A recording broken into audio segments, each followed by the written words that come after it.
It's Tuesday. Tea Tuesday.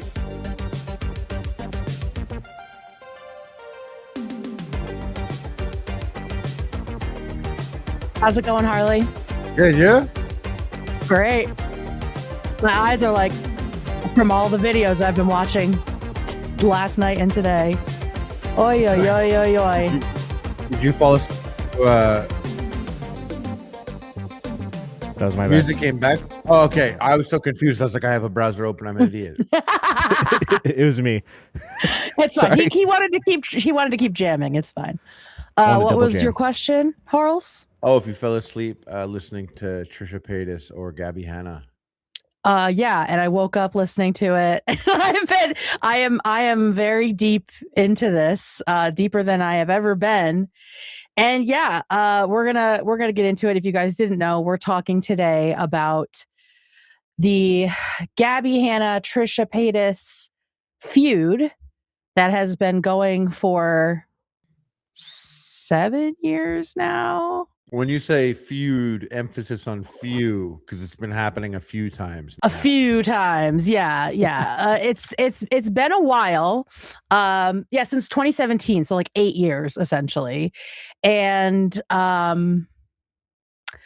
Ethan Klein is also mentioned in this, which I was not so expecting. Funny when his name comes up. I know, just organically, you know. And they're like saying something, and they look at the camera, and they're like, and then Ethan Klein, and I'm always like, oh.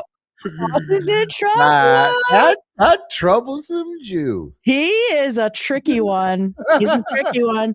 Yeah, I kind of forget that he was pretty closely associated with Trisha sometimes, and then I remember. So we're gonna talk all about that.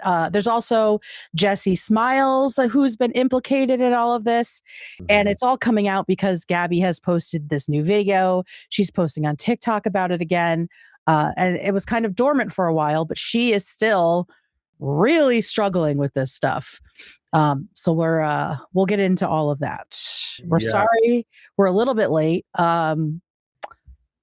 Tomorrow is going to be a spicy show.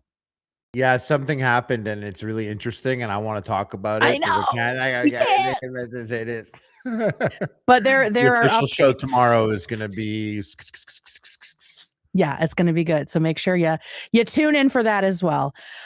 Okay, Harley, what do you know about, like, personally? I know you have tons of lore about a lot of YouTubers. Gabbie Hanna, Trisha Paytas. I know Trisha Paytas you never talked to, but she said that you look like your cum would taste bad, right? Yeah. Okay, great. I do remember that. What about Gabbie Hanna? What do you know about Gabbie?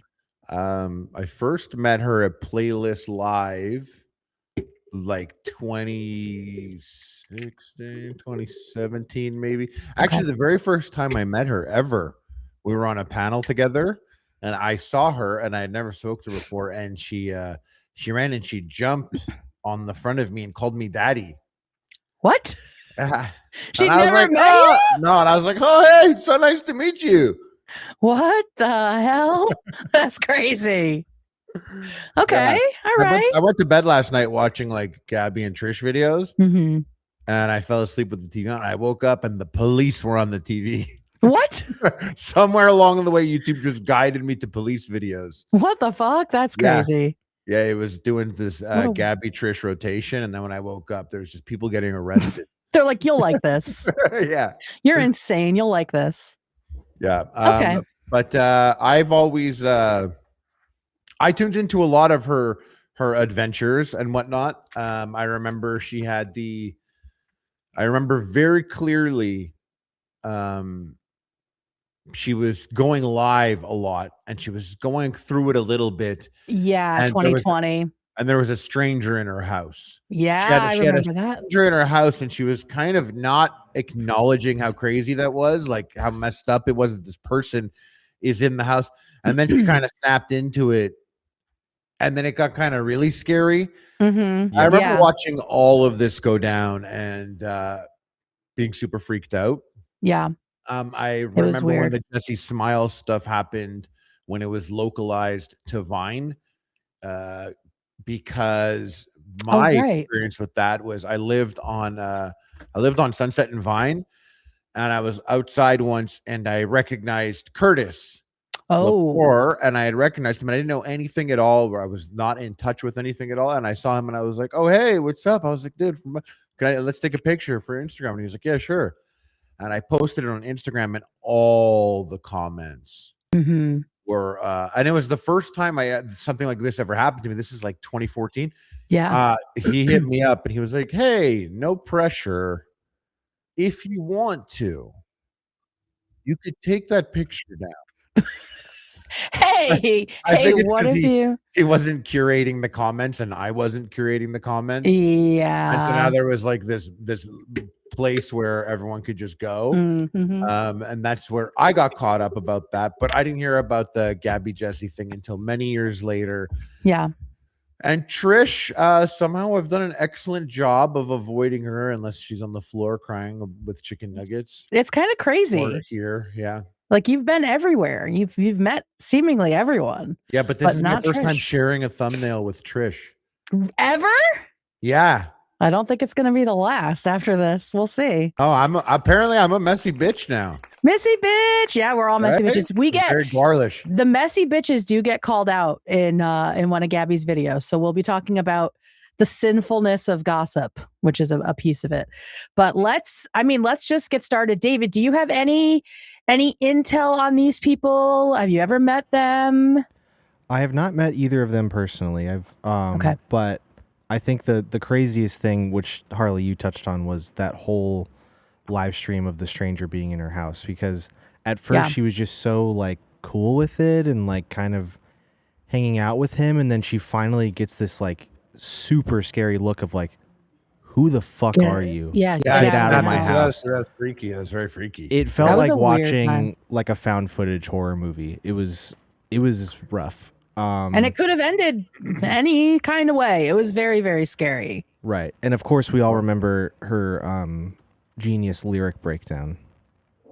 One of my favorite genius lyric breakdowns. Whoever edited the audio really did her dirty there.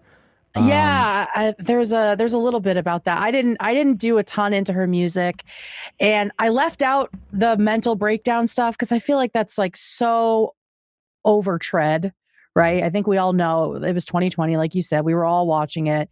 There's plenty of info out there if you want to see it, but I kind of wanted to peel that back and try to see like all the sides of this and see, is anybody telling the truth? Are they all telling the truth? And it's somewhere in the middle. Right. Like, YouTubers? Right. We're not even telling the truth up here.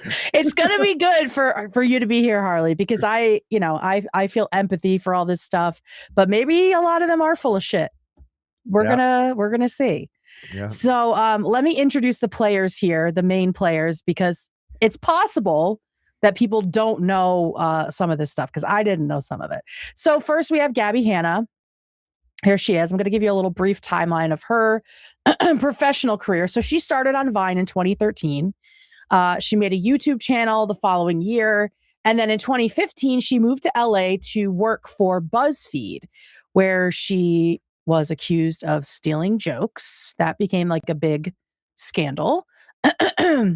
At the same time, around the same time, she joins the Vlog Squad with David Dobrik. So she was part of that for a couple years. Yep. And then, exactly. He has a 6-pack. He does, and he likes to show everyone. I wonder if he still does. Actually, I don't really wonder. I don't really care. He didn't show us. He didn't show us. Thank God. Don't come to my house. She dropped her first single in 2017 and joined MTV's social media team. And she co-hosted the revival of TRL, which I did not know. I didn't even know TRL came back. What? When? In 2017. What? I know. I didn't know it came back. TRL, for the young ones, is Total Request Live. It was the best thing. Yeah, when you couldn't search your own music video, you had to call MTV and hope that Carson Daly counted up enough votes for that same song that you wanted to play. Yep. Oh, it was a wondrous time. So yeah, she did that. She leaves the Vlog Squad in 2017 as well. And then in 2020, we know she has this psychotic break, kind of, right? I don't know what the technical term would be for it, but she kind of crumbles under a lot of scrutiny, and we'll talk about that. She blames several people for this, including Ethan Klein. Did she acknowledge that it was something like that at the time, or she talks about she says I know she paints it in a way that she was portrayed as such a way, but I don't. Yeah, throughout this, she refers to it as her breakdown. So Okay, I think she now realizes that something was going on. So yeah, that was in 2020, I believe. And then she's off social media 2023 to 2024. And now she's reemerged, married, living in Pennsylvania, and is like super Christian. Is that who that guy was? That was her. Yeah, that's her husband. I know, he's kind of feels like a youth pastor. I wonder if he is. I didn't look too much into him because he doesn't matter. But yeah, so then she emerges and she's like trying to be a YMCA instructor. She seems like she's trying to live this very simple life, but at the same time, she's coming back. She's talking about drama. She's promoting music. She has this new show with her husband. So it's unclear what's going on. And in the very first episode of her new podcast, she talks about Trisha Paytas ruining her life. So that's Gabbie Hanna up to now, and we'll get into all the drama between them. Now, meanwhile, Trisha Paytas, most of us know her. Some of us love her. Some of us hate her. Come taste bad. Come taste bad. Come taste bad. Come taste bad. Now, is this no, I won't say that. I won't carry your joke over from last night about makeup. It is. Don't say it. But it really is giving. It's giving that. Well, we've seen the bruises. So anyway, okay. So Trisha moves to LA in 2006. She starts a YouTube channel in 2007. So she has been on the internet forever, much longer than Gabbie. She's obviously older than Gabbie. In 2010, she has this big break with the My Strange Addiction show where she's like addicted to tanning, and she starts getting gigs and music videos and stuff. 2014 is when she really takes off on YouTube with her mukbang videos. Doing, stuff in her car or crying on the kitchen floor and eating chicken nuggets and all of that. She is also releasing music at the same time that Gabbie Hanna is. So it's unclear if they have inspired each other or what, but they're both releasing music around the same time. Gabbie seems to think that, Trisha kind of got inspiration from her. 2017, she starts dating Jason Nash, who is a friend of David Dobrik's, the guy that begs for... Oof, what an era! Begs for galaxies on TikTok now. He's just out here begging for galaxies on TikTok. If he locked that down, wouldn't have to beg for one galaxy. Not a single one. Look at Moses, just a kept man. Given the galaxy. That's right. All the water he would ever want. Yeah, exactly. Talking about water. Just making it rain galaxies on other unfortunate souls. It could have been also, you. And also, what I heard from someone allegedly that is close to her. Yeah, let's hear it. She pegs a famous YouTuber in his office. She did before marriage 10 years ago. Can you text me the name? I won't say it out loud. No, like literally right now. Oh, you need it immediately. It's in the After Dark WhatsApp. Is it really? It was not. Yeah. Oh, well, he's fast. He's already there. Holy shit. I didn't even see that. He's got to chill, dude. Chill, bro. Chill. He had that ready. He had that locked and loaded. Oh my God. That's fucking funny. I told Ethan this. Maybe I was wasted in Bahamas and revealed it, but he said he's dropping it to everyone there. Yeah, we didn't even need to get to it. Yeah. Okay, cool. That's good to know. I will never look at that person the same. Okay, so anyway, so Trisha, oh God, where even am I? Okay, so she starts dating Jason Nash. She joins the Vlog Squad that year, and that's the same year Gabbie left. So there's like a little bit of crossover, but they don't really connect very much. And then she gets on Celebrity Big Brother, blows up again. And then she breaks up with Jason Nash and leaves the Vlog Squad in 2019. It's like this huge rupture. She hates everyone. She's mad at everybody. She kind of goes dormant for a little bit and then resurfaces with H3. She becomes the H3 Bachelor. I don't remember how they actually... Oh, it was because Ethan was making fun of her like photoshopping of herself. It was like this whole video about like reality versus social media. And they connected, I guess, because Trisha was obviously pissed about that. But then they became friends. She becomes the Bachelor because she's insane. And Ethan knew that it would be great TV. And then she falls in love with Moses. Ruins the Bachelor. But it gives us frenemies. Yes. And we all know how that ended. Exactly. Hey, so, it ended with us getting jobs. Holler! We love that. We love a job, don't we, folks? At some point, she starts OnlyFans. Frenemies ends in 2021. And then she has a very short-lived podcast with Colleen Ballinger in 2023 until Colleen gets called out for spreading Trish's nudes around to children. Partially. There's a lot of other stuff, obviously, about Colleen. And then she starts her new podcast, which is doing really well, called Just Trish, that she's on with Moses and has guests and all that shit. So that's the Trish timeline. I don't have a full timeline for Jessi Smiles, but she was on Vine, right, Harley? And she was best friends with Gabbie Hanna around 2014, 2015. And they had a falling out. And we will learn more about her because she has been roped into all of this as well. Mm-hmm. So there's that. Okay, we can go big now because I'll just do a little bit more staging of this. Gabbie Hanna. Real quick. Oh yeah. I'm so What's sorry. Eric 83222 sent 50 podcast gift memberships.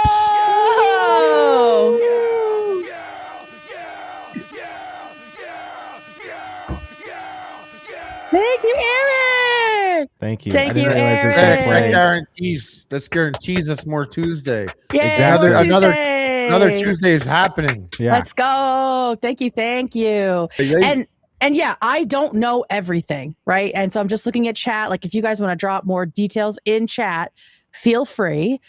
This is as much as I was able to deduce from hours and hours and hours of compiling things. So let's talk about the feud itself, this like sort of 4-way feud that's happening. So Gabbie Hanna and Jessi, like I said, they fall out in 2015.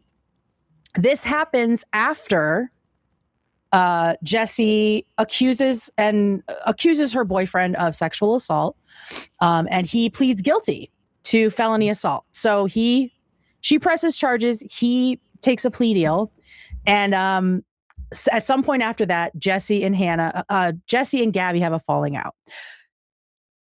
We will find out that it is related to this, based on what both of them have said. Then in 2015 through 2016, Trisha and Gabbie are friendly and they're texting and tweeting each other, and they connect a couple times in person. We have evidence of all this, even though Trisha says she doesn't remember any of that, and they weren't friends at all. Like, she really has amnesia about this period, or she's lying. Unclear. At some point during this time, lying? I know, it's so crazy. You really think a YouTuber would just go on the internet and lie? That would be the first time ever. It would be the first time ever. Couldn't be us.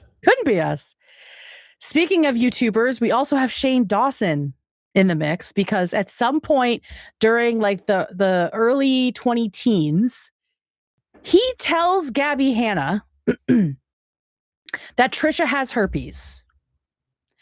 Shane Dawson is one of Trisha's very good friends at this point. I do not know why he said this to Gabbie. I don't even have like, why would he do this? Especially since Gabbie didn't really know Trisha at all. Of all the things that he may or may not have done, is this one really the most puzzling to you? No, it's not. But in this context, have you thought about the cat? Like this is just, I mean, maybe he's gotten to be a better person, but this just feels really rotten. And it started a lot of horrible shit. Because I will say both Trisha and Gabbie clearly have a lot of like mental stuff going on, right? And so this is just feels to me like a product of two people who are very unwell, finding each other and just aggravating each other. So Gabbie has this information in like 2015. 2 years later, she learns that her friend Jason is dating Trisha Paytas.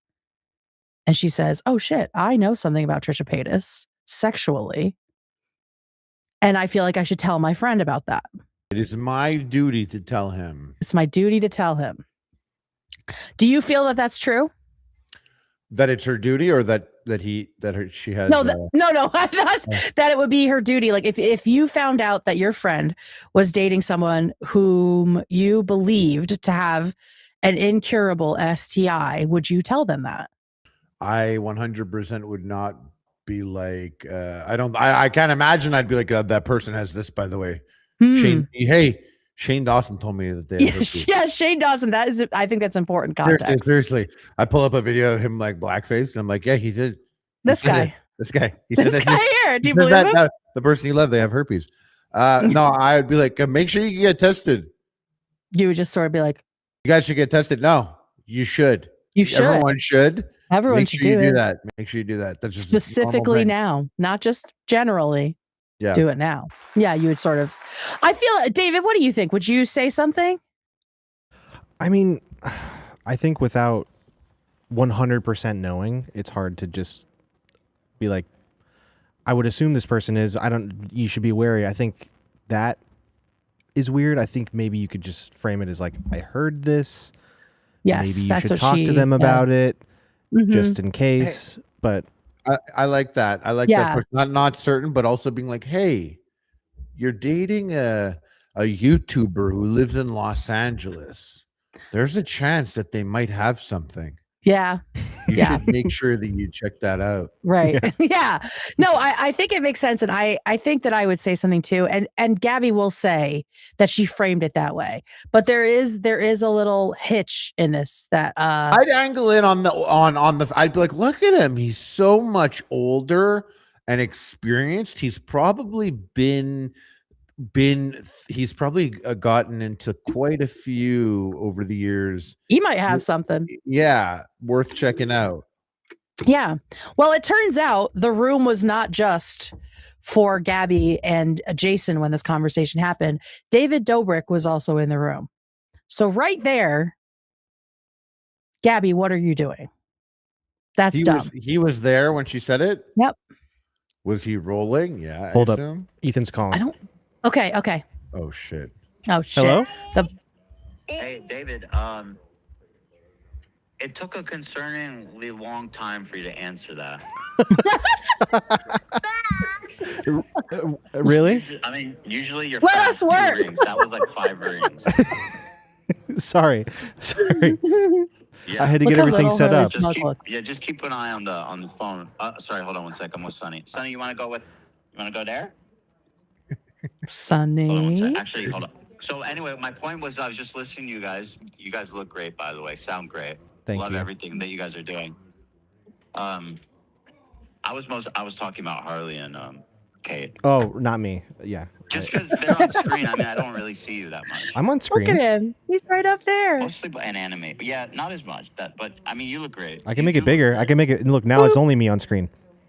Looking great. Did Sonny take my phone? Did he just? Oh, There's no, a delay. Oh my god, bro. You're on the phone. This is going well. Guys, that was a freaking boomer moment right there. There's the TV is so freaking loud with this truck show. Hold on. Anyway, what I was saying, I was listening to you guys. Am I ruining the show? I mean, you haven't said anything yet. Oh, come what's going on. No, you're not ruining the show.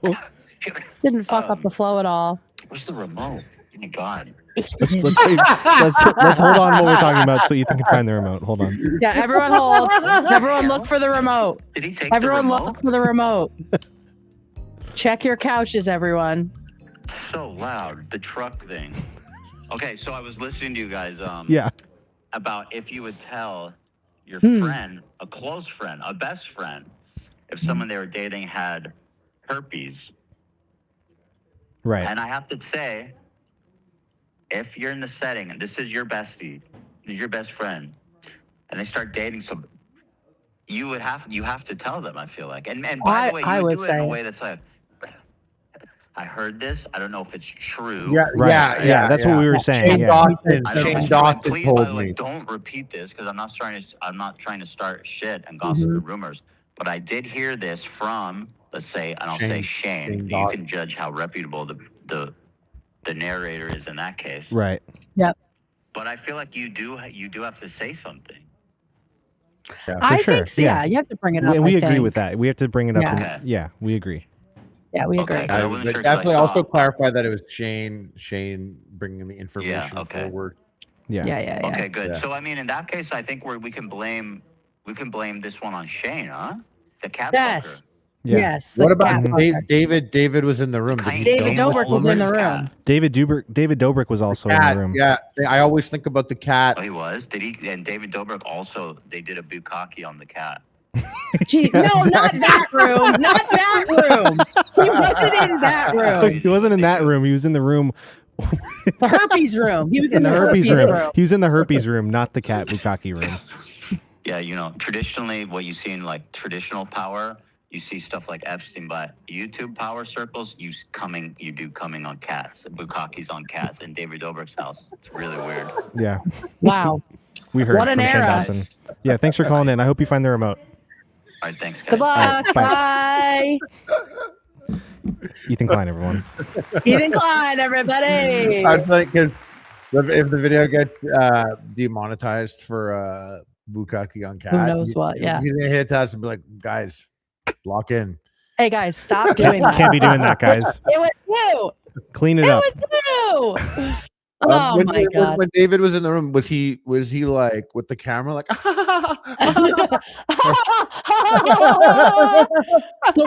the fake laughing, I feel like is never talked about enough. Like how scary that is. That everyone has to laugh no matter what's happening. It's so fucking weird. There's a couple of podcasts that I stopped that I was potentially interested at the beginning, and over time I'm like, I can't do this. No, it's bad. No, I don't think he was filming, but I also, I think that was a misstep by Gabbie for sure. She did, according to her, sit on this information for 2 years. So it's not like, in her words, it's not like she was trying to spread rumors. This is not something that she was sharing for 2 years before that. And I tend to believe her because I feel like Trisha would have found out, right? Like she would have found out about it. Okay. Yeah, they're in the same circles. I mean, if she was they would have known. Talking about this, she would have figured out. Right, exactly. Yeah. So, okay. Like so I'm thinking, and I'm completely. This is a joke. It's an interactive art experience. Yes, of course. But I just have this thought of her being like, "Oh, by the way, he has herpes," and her being like, "Well, that's my secret, Gabbie. I already have herpes." Got him. We're gonna marry our strains. Oh no, it's gonna be great. It's gonna be crazy. Oh my fucking God. All right. So that's 2017. That's when she learns it, and she puts out here we go. So we'll share this. This is Gabbie talking about finding out about the herpes. Okay. This is in a response to a video Trisha made saying that she was like spreading the rumor, not spreading herpes all over LA. Trisha has herpes, and now I felt the need to say something. And I never said that Trisha has herpes and now Jason Nash has herpes. What I said was, I was told by a close friend of hers, and I don't know why he would have a reason to lie to me, that she has herpes. I don't know if it's true. Get checked if you're concerned about it, but have the conversation with her. Gabbie would. That's exactly the way that we said we would handle it, right? The only thing she left out is that there was a third party, and it was David Dobrik of all people in the room.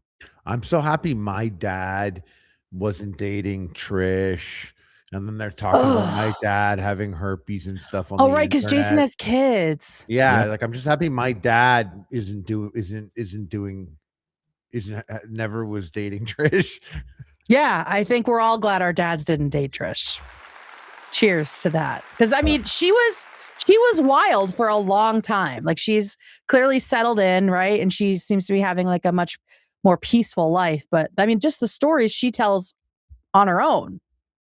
Can I talk a real side thing? Super random. Yes, please. Super random, huge L that I remember happened during COVID. Yes, please. And I don't know the exact person, but Trish was beefing someone on Twitter at one point and going back and forth. And it was before she made an OnlyFans and she had some sort of beef with this person. But somewhere along the way, Trish used that person's sign up link to sign up to OnlyFans, her referral, which she didn't know that she was using that person's referral. She must have just been like hate stalking her page, clicked on the account, and she made her account. And in her first month, she killed it to the point that girl made about $30,000. No fucking way! And that girl couldn't keep her mouth shut. She went on Twitter and was like, yeah, I'm making money off her, blah, blah, blah. And Trish called up OnlyFans immediately and was like, I'm out unless you give me, like, I don't care what you do with that money. It's not going to her. What? None of it's going to her. I don't want my account given it, blah, blah, blah. And that girl just completely lost Trish as a referral, basically. And she could have been making all the money that Trish was making forever. But she had to go on Twitter and be like, oh, haha. I'm making money off this bitch. I know. And I was thinking about it. I was like, that would have been easy. What the fuck? Oh my God. Imagine you were just getting like Trish OnlyFans checks every month. Was it $30K a month you said? That was the first month. That was the first month that she signed up. And my God. I don't know what the referral amount is or how much, however it breaks down, but she had posted 30K and I was like, oh, that's dude, just like passive income like that. I would have quit my fucking job. Not this one. Not this one, bitch. Not this one. Come on. Never this one. Getting warmed up. Of course not. We're just getting started. Yeah. Oh my Lord. Yeah, that's a really huge L. What a fucking moron. See, people, I mean, I think the heart of this story too is like people just don't know how to shut the fuck up. Like, just shut up. Everybody shut up. But that's not good. Except us. Yeah, that's true. Actually, don't shut up because then we can keep making videos. So that's what we want to do. Keep it going. Yeah, for sure. Okay, so 2019, 2020 is where everything explodes because vaccines. Oh yeah, no, Trish. I'm sorry, I forgot what we were talking about. Both COVID and this beef, which is clearly way more important. Trisha has been simmering on this for 2 years. I think she and Gabbie have been hearing things about each other this whole time, it seems like. And then it finally blows up. So Trisha goes on this other YouTube girls podcast. I think her name is also Gabbie DiMartino. And she talks shit about Gabbie and Gabbie finds out about it. And this is what Gabbie says in response. So this is the same video that I just showed. Oh, there's the video. Gabbie would later admit that she was looking for a reason to confront Trisha. I heard from a friend that she was telling people that I begged her to come to her house and write for her, and that she said, bitch, I don't know you, you're a psycho, like I'm not giving you my address. And this isn't a first time occurrence. And again, this is just embarrassing and petty. And this video came down to just me being angry and hurt and upset because from where I was sitting, I've offered her nothing but love and kindness. And for years have just heard these things that she's said about me behind my back. And just frankly, it hurt. So again, if I'm being completely 100% honest here, I was looking for a reason to confront Trisha. So Trisha has been going all over LA, according to Gabbie, discrediting her because obviously there's the herpes thing. Trisha gets upset. She doesn't want other people to believe this. So she's apparently discrediting Gabbie wherever she goes. That's what Gabbie said. YouTube maneuver.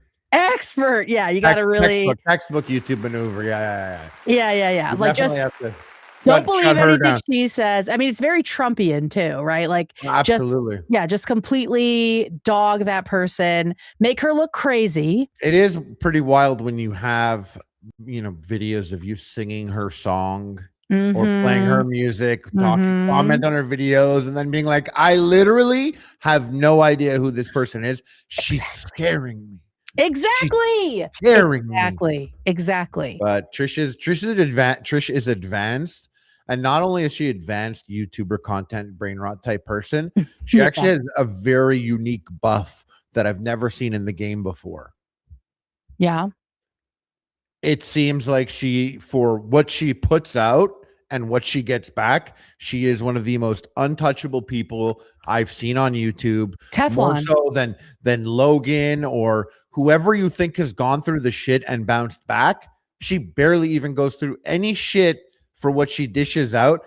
I don't understand. I've very few people in my life that are content brain that I could talk about this. That's why you guys are so important to me. Yes. And we are always like, how does she have such a following and no one cares about half the things she does? She's just truly an enigma that is operating outside the rules of the system.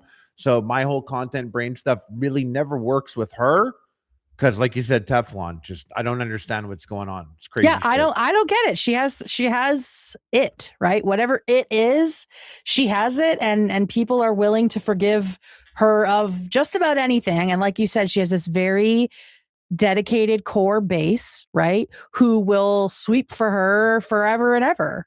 And they'll just, I think her fans are a huge piece of it, right? They just kind of bother detractors until they give up because the fans are never going to give up.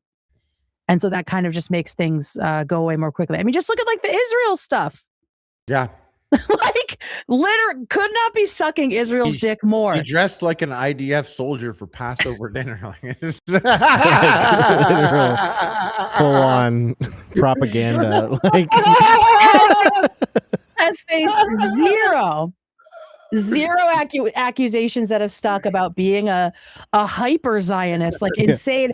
Like she literally said, blue we don't drinks care only about at the party, only blue water, and we don't care about the Palestinians. Like literally said that on camera. Yep. Yeah.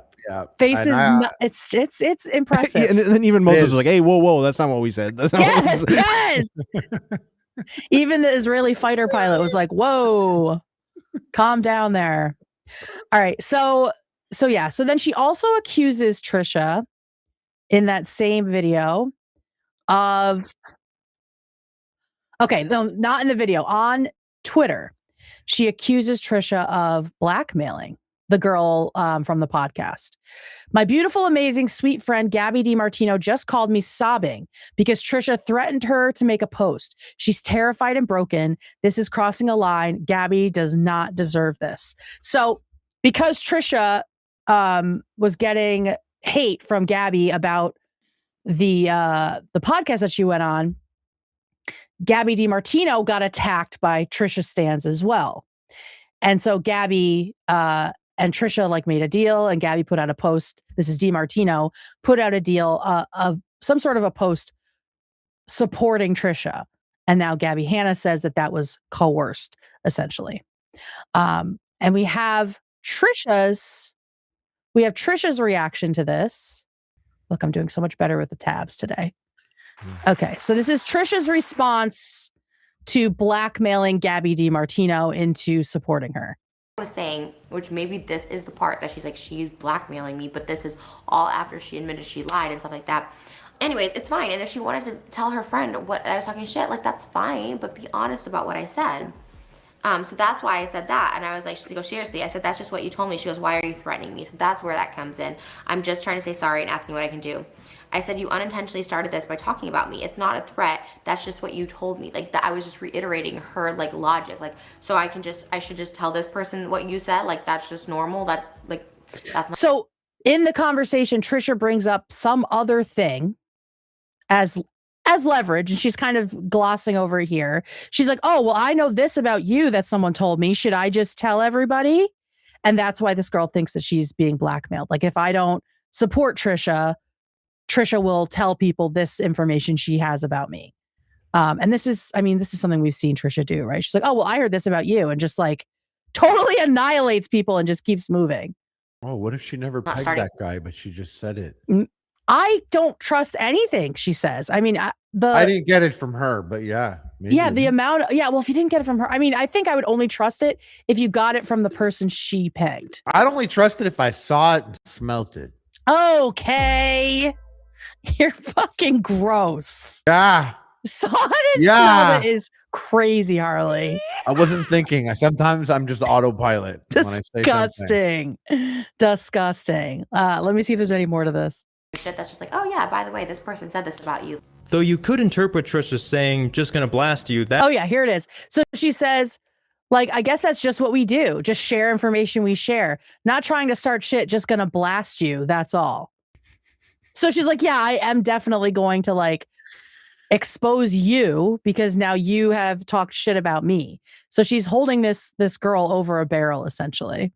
That's Trish in the gray? Yes, that's Trish in the gray. Yeah, and that lines up with what Gabbie was saying about Trish at one point when she had said that Trish was like, oh, you're just a character online. I didn't think you were a person. So I just said all this bad stuff because you're not real. You're just a character online. And this kind of is that. And like, I think that's what we do. Sorry, gonna have to blast you. That's literally me and R creators. Someone's like friendly. I'm like, I'm not trying to start shit. I'm just gonna blast you. That's all. That's all. Sorry. Don't take it personally when I ruin your life.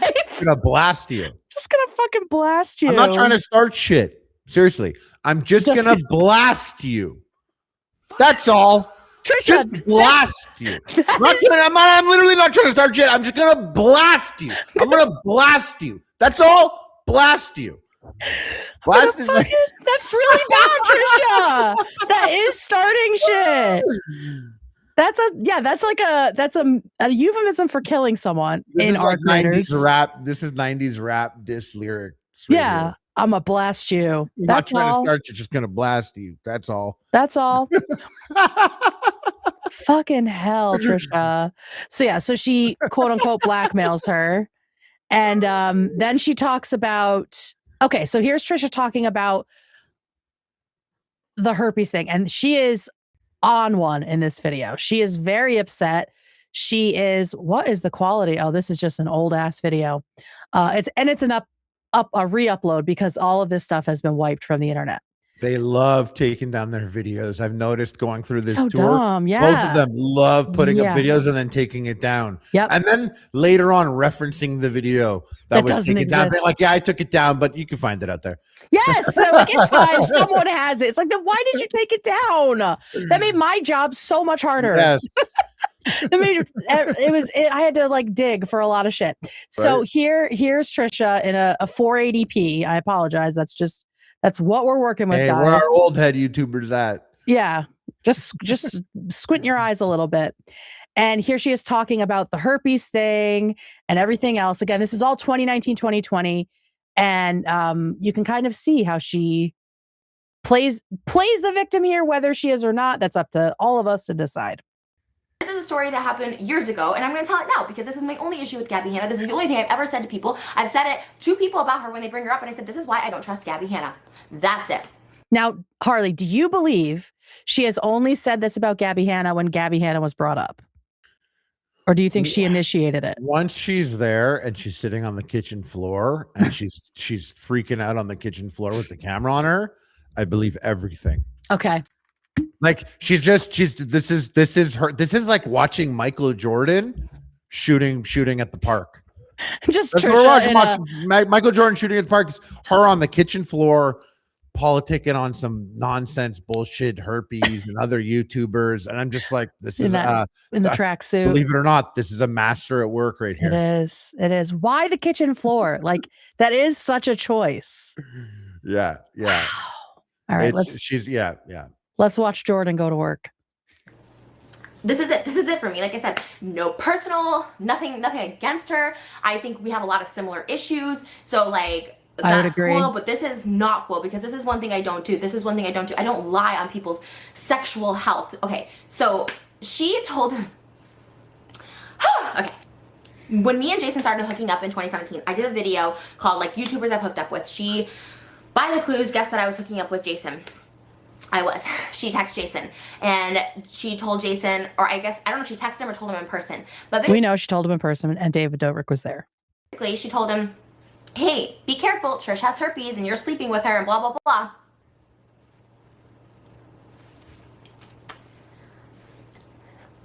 Gabbie. That was like a sick crossovers, 360 backward slam dunk, right? It was like we're literally that's what we got there. Yeah. Mastery. Fucking this through the legs, pump fake, fade away. Literally. Just killing it. Jordan. Did I show you my STD results? Are you my doctor? Did you swab my vagina? Just on her game. In the pocket. Yeah. In the pocket. In what world is it okay? And she keeps telling me a close friend of yours told me. Tell me who? Shane Dawson. What close friend?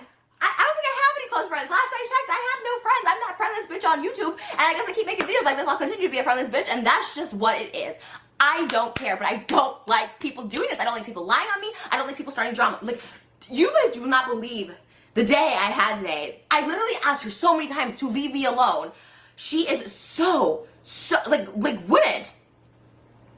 She goes, if you think it's low to tell people you heard about an incurable disease, KK, you have an issue for real. Yes, because an incurable disease that I don't have, that you don't know I have, that you have no right to tell someone I have. Even if you fucking heard I was HIV positive, you have no right to do that. You don't know what me and Jason talk about, my sexual history. Like, what the fuck? And she never once apologized. She goes, well, I'm just looking out for a concerned friend. Even today, Gabbie doesn't really apologize for doing it. And I mean, we all said that we would do the same thing. So, I mean, I get why she hasn't apologized, but I also can see why Trisha is spiraling because she acts like she doesn't care what people think about her. But of course she does. She's on YouTube, right? Like more than anyone. Yeah. Sure. Yeah. And she talks about having borderline personality disorder. And like a huge piece of that is like being afraid that people are going to see like some dark, ugly side of you. Yep. And I think that this kind of like fits into that where she doesn't want people perceiving anything like negatively about her. That's just my armchair psychology. Criticism is like so much more magnified if you have that. Yes, just like exactly. Anything negative against you is like the worst attack ever. And it ruins you. Yeah. Shout out BPD. She sent me messages on messages, like so much. She was like, I gotta ask this because enough is enough. Why do you talk shit people? I don't like you. I literally never show you anything except love and kindness and acceptance, always in person, through text and DM. I've always supported, reached out, offered an ear. So why do you feel the need to constantly spread lies about me and tell people I don't like you is so beyond me. Never say you don't like me. I say the truth. And I DM'd all this to Gabbie like about 6 months ago, and she goes, yeah, I said that. Like, I'm looking out for a friend. And I was like, okay, girl, like, if that's how you see it, cool. Like, we have whatever. That's all. This is the only thing I've ever said to people, and I'm saying it in public so she hears it. This is my only issue. This is the only thing I've ever said. Anyone who I've ever talked to this about, maybe 3 people in my entire life who bring up Gabbie because they have their own issues with Gabbie and have played me their own audio messages of Gabbie cursing people out because they don't have the right food or whatever the case is. Like, what is? She's doing some very affected body language here. Yeah. She doesn't do that shit anymore.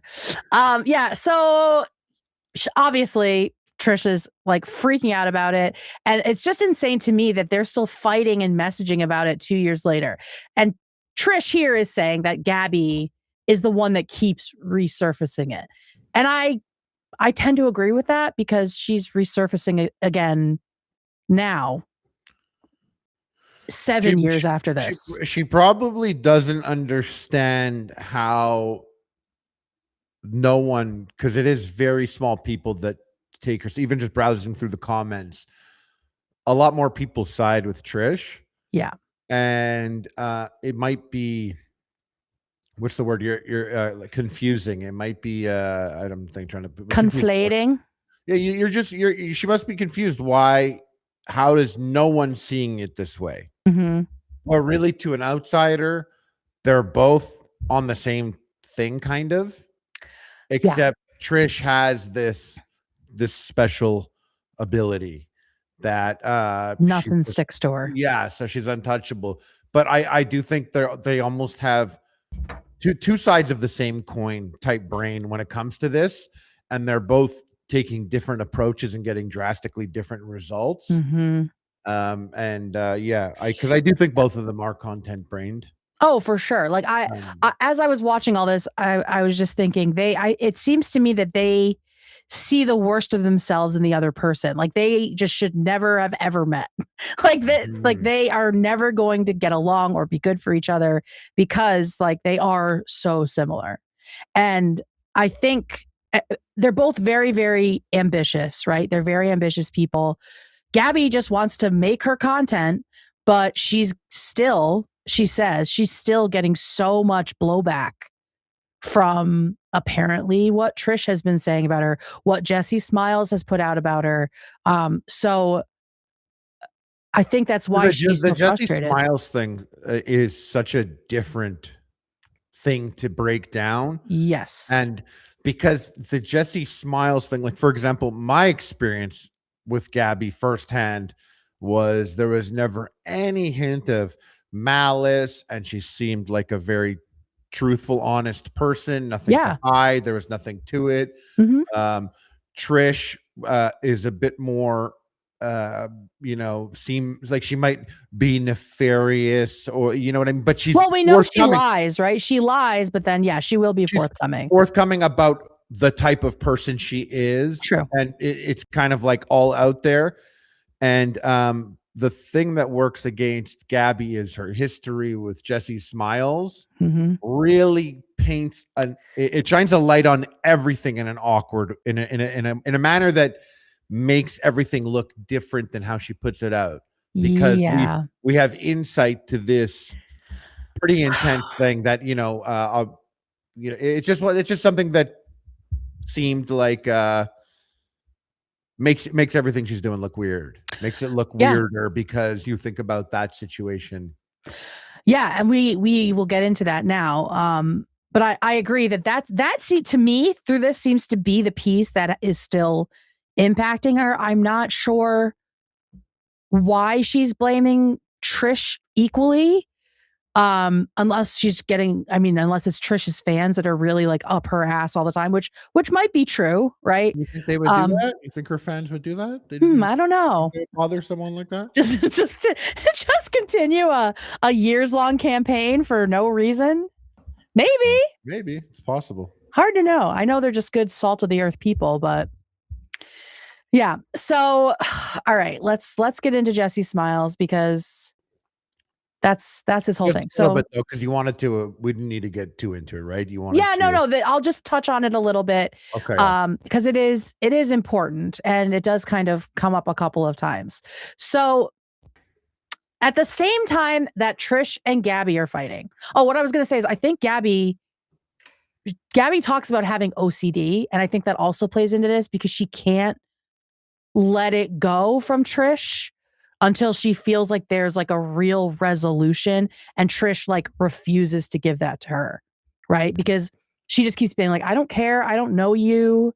She kind of doesn't want to acknowledge whatever Gabbie is feeling. And we'll see that in the re-released podcast, where she's just like, I don't know. We never hung out. We never did anything. And I think that's what makes Gabbie spiral. But anyway, Jessi Smiles. So at the same time, all of this is happening between Gabbie and Trisha.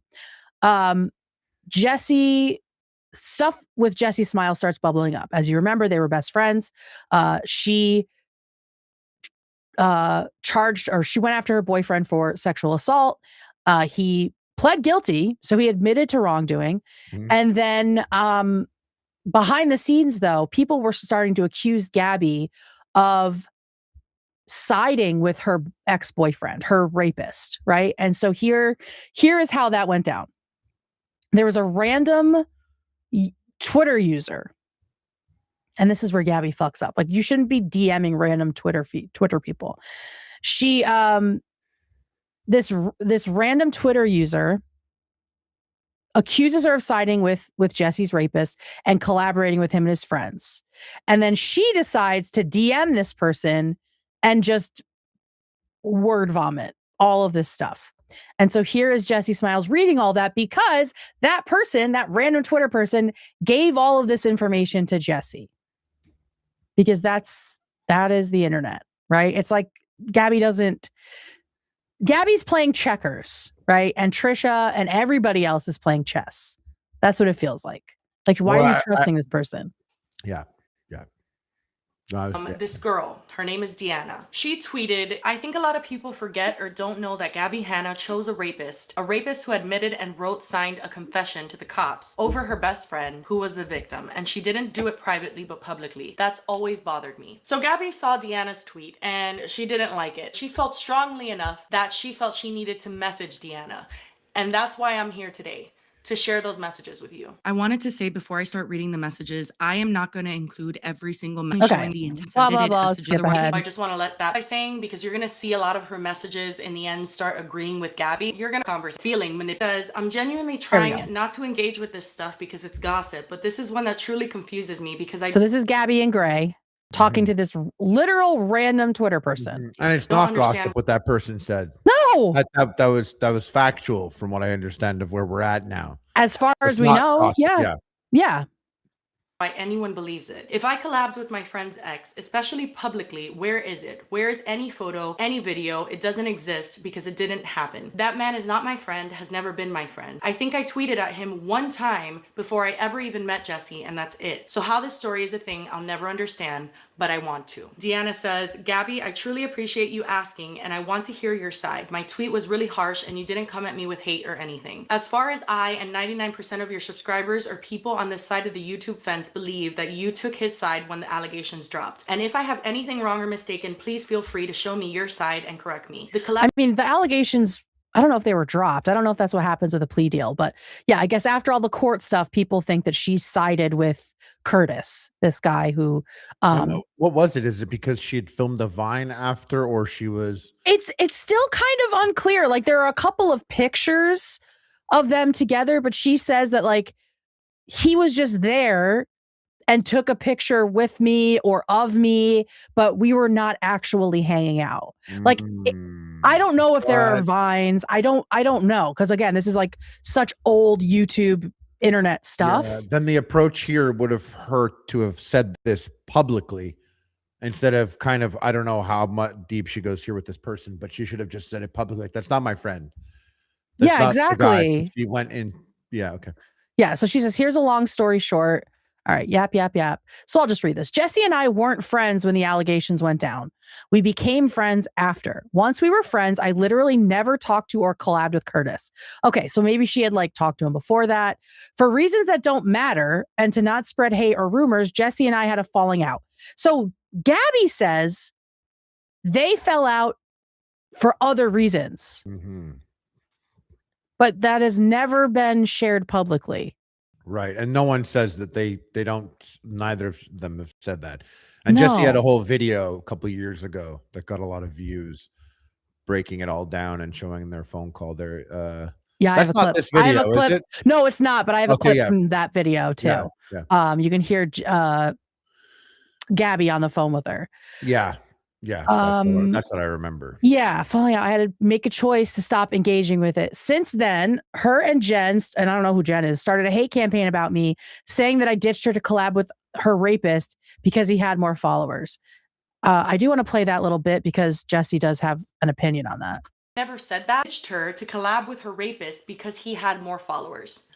I have never said that in my life, Gabbie. I have never in my life said that you left me to collab with Curtis because he had more followers. There has never been a single photo, video, or literally anything to back that up. The texts I sent to Jen were after relentlessly attacking me and spreading that rumor, and I was a lot younger and angrier back then. Since then, Jen has reached out and apologized. Last I spoke to her, we were on really good terms and she would reach out when she wanted to talk. I have no idea where this hate is coming from now, and I messaged her last night asking what happened from then and now to make her so upset, and if there was anything I did that we could talk through, and she chose not to respond. That's what I've been dealing with for 5 years. I don't engage with it because it's simply not true. If it is, please someone send me whatever video or photo collab I ditched my best friend for. Jessi broke my fucking heart, dude. I 100% let... Okay, so there is no, from what I have been able to find on the internet, there is no collab. I haven't seen any collab between her and Curtis. But maybe there are like some other, like I said, some pictures and things that might Also, if I was her former best friend, would have pissed me off, right? Like, why are you anywhere with this guy if they were really best friends? So when I lived down there was an apartment complex basically across the street from mine that every Viner lived in. They so weird. All lived in there. Yeah, and actually was on Vine Street, which is also funny. That's crazy. Yeah, and they all lived there, and you just saw them outside, out and about, walking around, filming stuff. Always all filmed in the same courtyard of the building and everything like that. What the fuck? So there's definitely going to be crossover. And also, if you move there from a different city, you're kind of not so, if you're content brain, you're not so quick to cut people off and burn bridges. Yeah. It's you have nothing here. This is your circle, and you need this. You bet on this. Right. Because what other choice do you have? Yeah. So just trying to think the mentality that would motivate someone to do such certain things, Yeah. And so because of whatever that was and how the fans took it, because Jessi says she never said anything like that, but maybe she sort of implied something and then the fans took it. Then now Gabbie is a rape apologist. And that's in all of her comment sections. It's everywhere. And Gabbie, who is, no one wants to be called that, especially if they feel like it's not true. And Gabbie, we already know, is a very sensitive person. So she is like continuing to try to manage her reputation and just keeps stepping on rakes, right? Like she just keeps doing things that she can't see 2 steps ahead. And so she gets caught up in all this other shit. Mm-hmm. It's a huge bummer. All right. So that's Jessi's reaction to her response. And then Gabbie goes off on Jessi. And this is, I see the green hair. So I think this is around the time of like the nervous breakdown, the break, whatever it was. But she really goes 6 years. She really goes in on her here. And these are Gabbie's friends, and she's just like screaming at them. I remember this. It's fucking crazy. I remember this also. It's an iconic moment. I need to switch my headphones over. Okay. Whoa, that's a move? What is that move? What? Switching my headphones? But you switch sides like that? Well, because my cord was on the other side and it was bothering me. Oh, isn't there a left ear and a right ear? There is, but you don't give a shit about that, eh? Yeah, it doesn't. Everything I play is in both ears, so it's fine.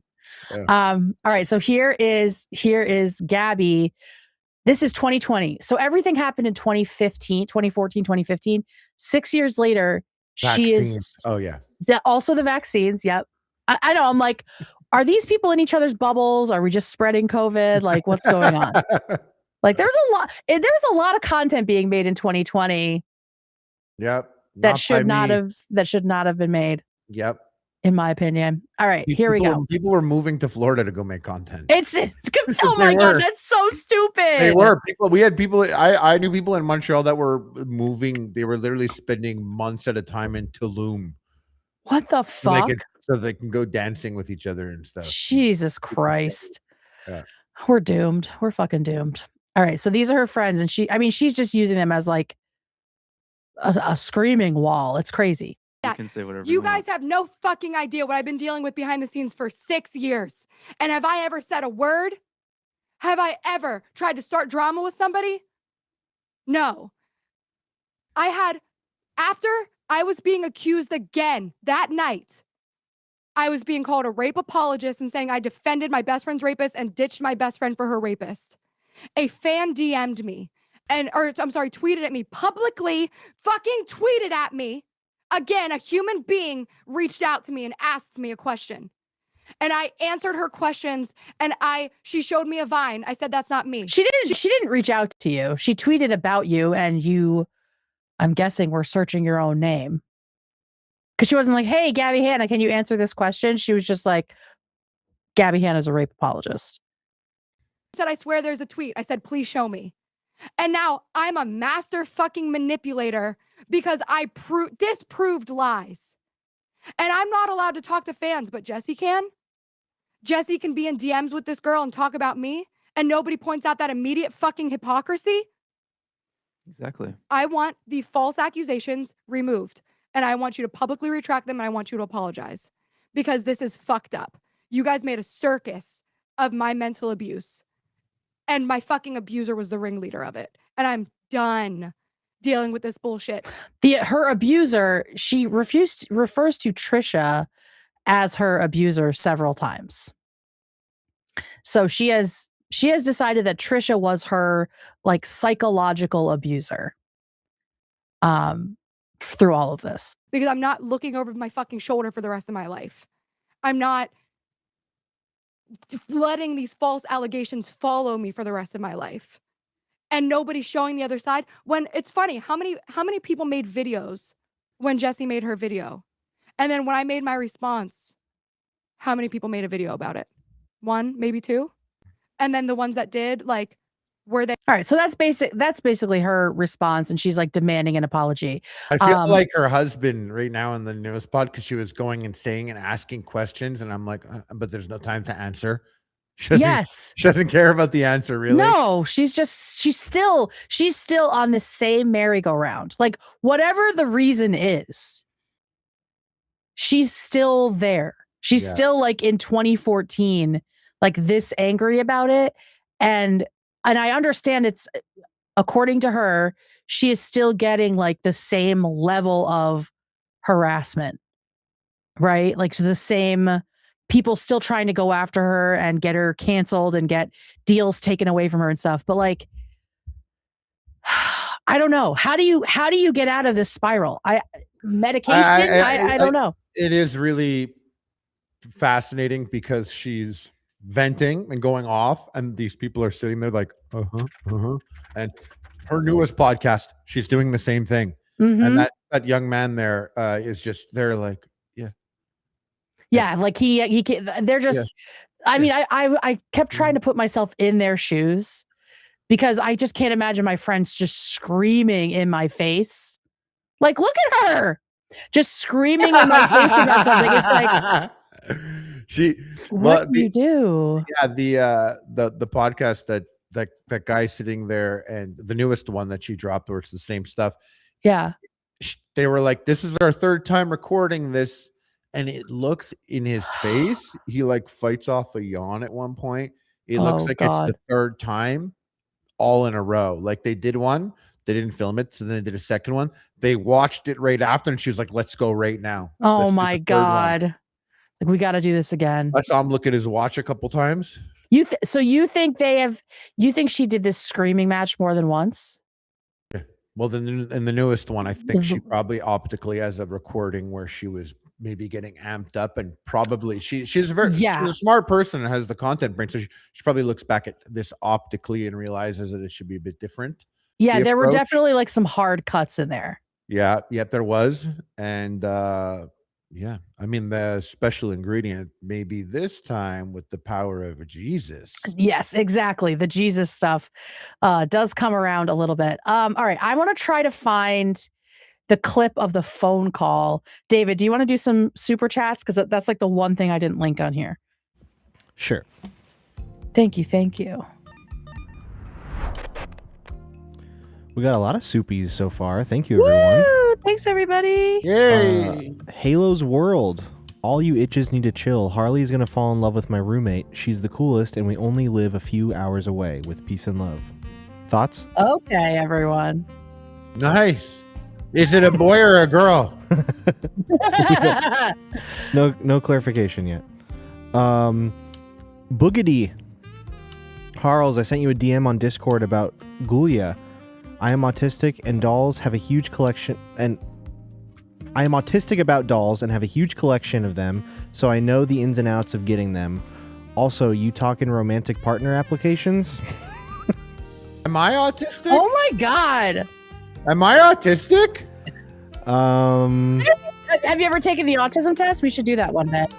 Was it going to be like the lovers test that we took the other time? Yeah. The love languages. Well, all of us are autistic. All of us. Yeah. Oh yeah, we all get the same answers. Marlino, you guys have been a treat to watch late at night. I save the stream for when I get home from work. I crochet and listen, and my new kitty sometimes likes to sit on my lap and just look at y'all. Aw. Oh, yay! Thank you. Crochet and listen. Two things I never do. Crocheting and listening. I crochet a little bit. I crochet. Really? You got something? Nice. Hang on. I have it right here. I'm working on a little bunny for my niece. Hey, and she won't stop holding me accountable for it. This is it so far. I love it. It's gonna have little ears. Honestly, stop.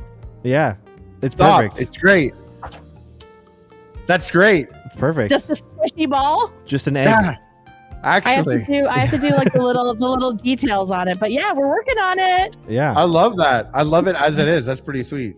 Okay. Yeah, I do need to finish it because she won't shut up about it.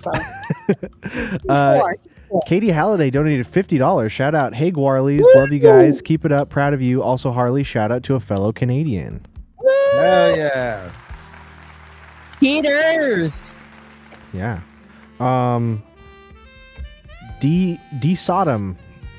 Harley, what Magic formats do you play? I recommend Pauper, 60 card decks, only commons, and if you're into it, I humbly extend an invite to our big Pauper event in Rochester, New York on April 11th. Am I saying that right? Is it Pauper? Poppers. Hey, count me in. We talking about dilated anus? Let's do it. We're getting demonetized. Poppers. Pauper? How do you say it? Oh. Pauper? Yeah.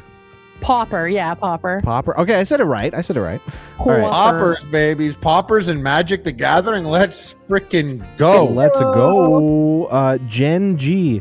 Loving the Tuesday show so much. I work as a welder, and listening to the show really helps make my day easier. Thank you guys for everything you do. Also, shout out Women in Trades. Shout out. I was gonna say that's a hot job. Yes, thank you for being here. Heck yeah. Yeah, Sriracha. As a lesbian, I'm like, ooh, welding. Okay. Well, hell yeah. Sriracha good, $50. Shout out. Me and Arc Raiders. Someone says friendly. My response, I'm not. Ooh. Oh, yeah. I love those players. I love those players. Yeah. Because people always want to be nefarious, sneak behind you and get you when you're looking at a bag.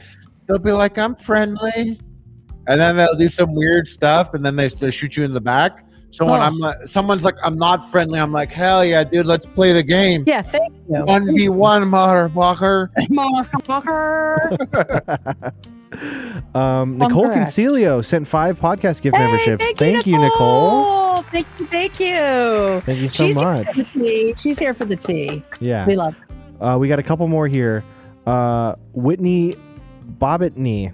My brother just deployed, and it's extra stressful with the current administration. Harley is so similar to him, and the three of you vibe just like my brother and I. It's my little slice of Guarly home in a scary time. Oh, I hope your brother's okay. Yes. And comes home safe. Yes. Ugh. Definitely. Shout out to your family. That's tough, yeah. Shout out to your family. Shout out. Lastly, the Giddy Owl. Much love to Kate, David, and Harley for covering this. It was my Super Bowl when it happened. Loved your doll, IG Harley. Loved your doll, IG Harley, and DM'd you mine. I understand laying on your tummy outside for the perfect photo. Commitment to the bit. Wait, I'll check it out. Awesome. Yeah. That's all. Thank you, everybody. Thank you. And I have the clip. The clip is ready. What is that? This is Hi Girlie. Okay. Hi girlies. Yeah. That's a big H3 one. That's from Olivia. RIP. She's fine. She's hosting another podcast. She's not dead. Okay. So this is Gabbie and Jessi on the phone with each other around the same time as all this other shit happened, like in 2020, 2021. So this is just a clip of the two of them talking. And again, I mean, Gabbie is just like at a 10 about all of this stuff all the time, no matter how many years have passed. And so here she is talking to Jessi and demanding an apology. I'm allowed to collaborate. Like, why aren't you playing? I hear it. I heard it. You do? We're hearing it. Yeah, you didn't hear that? Why don't I hear it? That's weird. Oh, wait. I know. We're good. Okay. I'm allowed to have friends. I'm allowed to collaborate. Like, I can't cut everybody out of my life. Like, was that about Curtis? I didn't even know you spoke to him all these times. I'm finding out now, and honestly, I'm frankly disgusted. So I didn't even know all of this. I didn't know you took it. Talking about you're disgusted. I literally just told you about this. Don't tell me what am I talking about. I just had a. Don't tell me that, because I just had a panic attack hearing you say that you heard him out. He said, "Do you mind if I tell you the story of that night?" And I said, "I mean, yeah, that's fine. Like, I've heard her side. You can tell me yours." So she listened to the story from her friend's assailant. Like, she heard him out. She heard him out of this person who was her best friend. I would feel the same way. This approach is if two YouTubers that I didn't know at all were having it out. I'd be like, hold on. Yes. I want to wait for their response video. Right. Not your best friend. No, my friend. Not even just like my friend. Not even best friend, just my friend. If someone I'm not hitting up their enemy and being like, hey, let me get your side of it. Yeah, and the dude pled guilty to felony assault. Mm-hmm.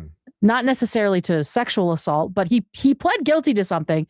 So what are we doing, Gabbie? But I think it's like you said, where it's when you're content brained, you're not trying to burn any bridges, right? I'm assuming that's what this is about, which is just a bad move. Is your YouTube volume maxed?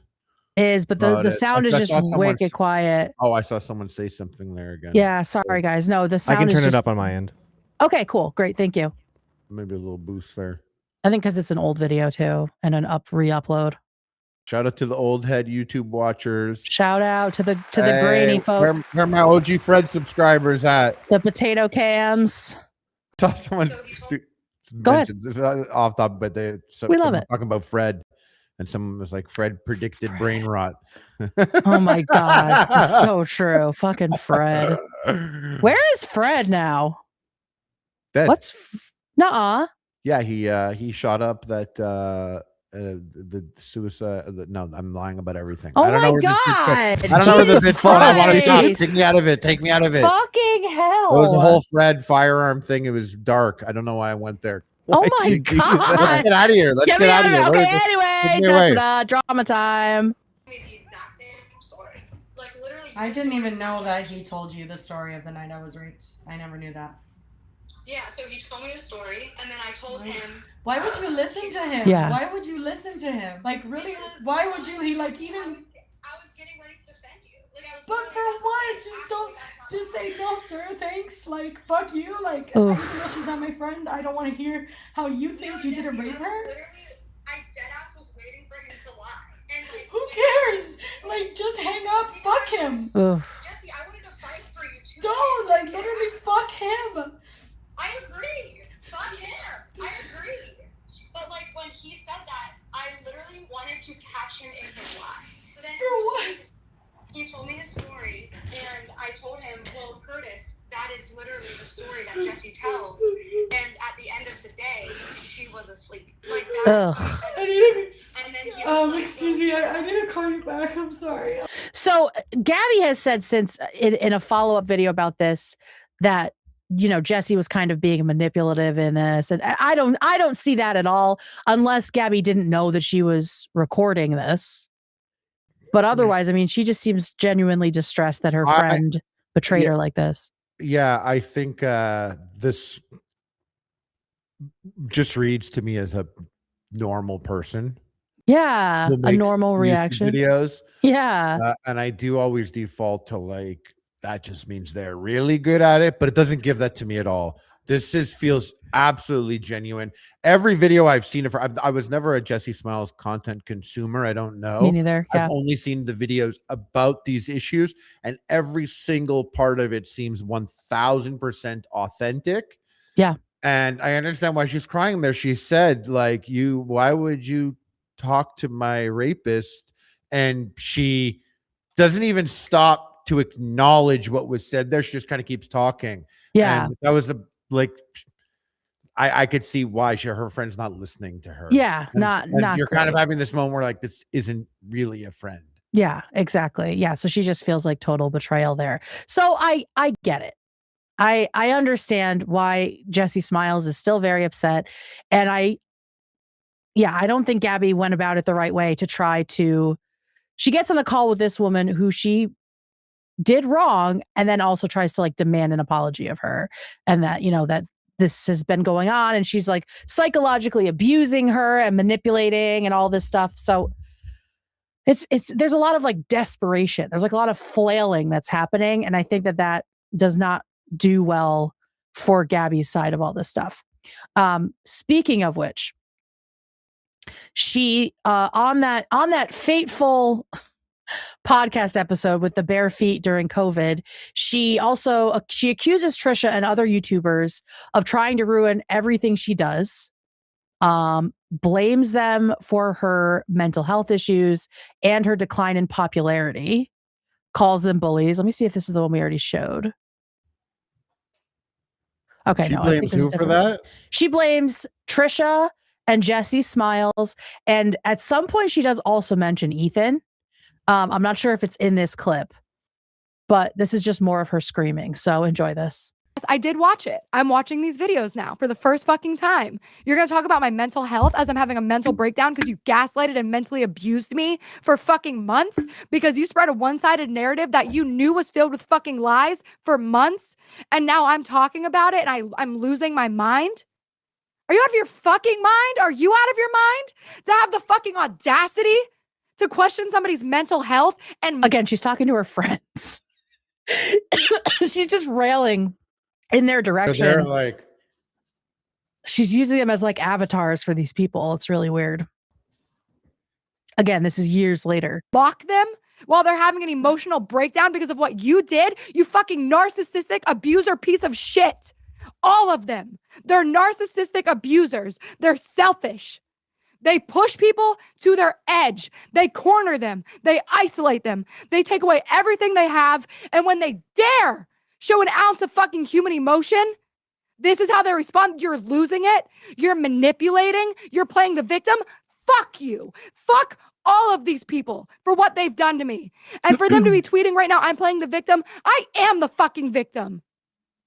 You have abused me and lied. And I'm telling you guys again, there's a fraction that you guys know because I don't show it. Because I'm not that fucking person. Okay. So yeah. So she's still just wiling out about that. If this was WWE, that's a sick promo she just cut. Yeah, it's true. Like if this is the wrestling world, fuck you. Yeah. She's eating with this one. Yeah. She's killing it. Well, we're about to see, the Undertaker rise from the dead because here comes Trisha to respond to this. So here's Trisha on her floor or maybe a couch. I always like a jump scare every time it changes. I was like, oh. So here she is responding to that video. This on your Instagram stories when you're texting Gabbie DiMartino, like you are either the dumbest person I've ever met or the most fucking delusional. And in that case B, like seriously get some help. Are you kidding me? You think everyone else is the problem. Not once in this video has she taken fucking accountability. Not once. Oh my God, yes, Gabbie. Your whole community has been turned against you by your meme. She says it started by her monster meme. No, you're just a shit singer. Most YouTubers are, okay? Question. Yeah. Are we allowed to do this? Do what? Have Trish cooking on the channel? Is it allowed? Is that allowed? Like, is it okay? Are we allowed? The topic was approved. The topic was okay. I feel weird now. No, then you're like, yeah, Trish, let's fucking go. No, I mean, we all know Trisha is entertaining. Like, let's not mince words. Here's entertaining and making an excellent point at the same time. Yeah, Ethan's not gonna like that. Yeah, when she gets in the pocket, when the broken clock is right, and you know what? This has nothing at this point. This has nothing to do with Ethan. So it's entertaining to watch. I'm sure Gabbie would not like me saying that, but anyway. All right, here's the next clip from this rant, which was very long. I hate to break it to you, and this is a shitty thing to say, but it's the fucking God honest truth. people talk shit about you. And that sucks. And I get why you don't have YouTube friends, because people talk shit about you. And the same people have the same stories. And guess what? I'm sure people talk shit about me. And you know what? I'm totally cool with that, because, hey, if I've done some fucked up shit to people or people don't like me, fine. She is absolutely not cool with people talking shit about her. She is absolutely not cool with that. And she also spirals and gets fixated on stuff. And that's why she starts like trying to ruin people's character, right? Yeah. So, I mean, is that Beetlejuice, the Beetlejuice thing around her bed? The sandworm thing? Yeah, I think it is. And I was like, oh, wow, she liked Beetlejuice all the way back then. And now she did her little Broadway stint with Beetlejuice. Look how far she's come. She really gets everything she's ever wanted. She really does. She Why really does. Why did God do that to her? I think you have to have. Why did God do that to her? I think you have to have like a certain level of delusion, right? Like it just has to be that you are able to just tune out the negativity, keep rolling without letting it affect you. I mean, I do think her mental illness has been like a positive. You also have to consider the fact that she doesn't think of people as real people. Exactly. Well, that's the mental illness piece of it, right? Yeah, where she doesn't really connect easily with people. So she can just say whatever she wants and just keep, like a shark takes a bite out of someone and just swims away. Yeah. Like that's very much Trisha coded. All right, here she is. You really think I just go up to random people and be like, Gabbie J. Martino was like, yeah, I'm really good friends with Gabbie. And I'm like, oh, well, I fucking hate her because of the... No, Gabbie. Because I truly love the people that are my friends, that are no longer your friends, and you know exactly who, you complain about not being invited to someone's party. You know you caused terror on the set of shows because you didn't have the right food, because they didn't cater to your workout schedule. Gabbie, you are a monster. You are the scariest monster on the internet, because you do not believe that you do anything wrong in your friendships. And the fact that she keeps saying no one told the world you had herpes. Gabbie, you told someone I had herpes. You are a fucking crackhead. You are the biggest crackhead monster, actual evil scum of the internet. That's why I don't like you. That's why I've told you I don't like you. That's why if someone brings you up, I'm going to say it. I said it to your face. I said it to the internet. I'm saying it again. And I'm saying this video so you can get some fucking help. This is the scariest. And her friends are robots. Yes, man. She doesn't give them a chance to talk. She's screaming like I'm screaming right now out of frustration because she's screaming to them. We did say that. Gabbie, what you did to me was wrong. All of this is you need help. Does she have a small eye opening, a low nasal bridge, and a flat mid face? What does that mean? And a thin upper lip? What does all that mean? Just trying to see. I'm just looking and analyzing here. Is that fetal alcohol? Yeah, she definitely has a philtrum, though. My wife is always trying to find out if people have fetal alcohol syndrome. Yeah, ask her later, because I think ask her later. Have people talked about that before? I don't know, but I remember Ethan was pointing out a drinking when watching the Israel Blue Water Party. Party. Oh my God. So I don't know. I'm just looking at it right now and I'm thinking, analyzing. This is a really good close-up to think about that sort of thing. Yeah, I thought that's what made me start thinking about it. Oh my fucking God. All right, so that is essentially where things were. There's obviously a ton more content if you guys want to go looking for it. There's just so much, but the meat of this is going to be what's happening now, because there is also so much of that, because Gabbie is back posting on TikTok. None of this has gotten resolved. She's back posting on TikTok. She's still blaming Trisha and Jessi Smiles and now Ethan Klein for psychological abuse. And at the same time, she's, trying to live this simple life, the simple Christian life, while promoting her podcast and her music. She's working a real job, like that's what she's doing.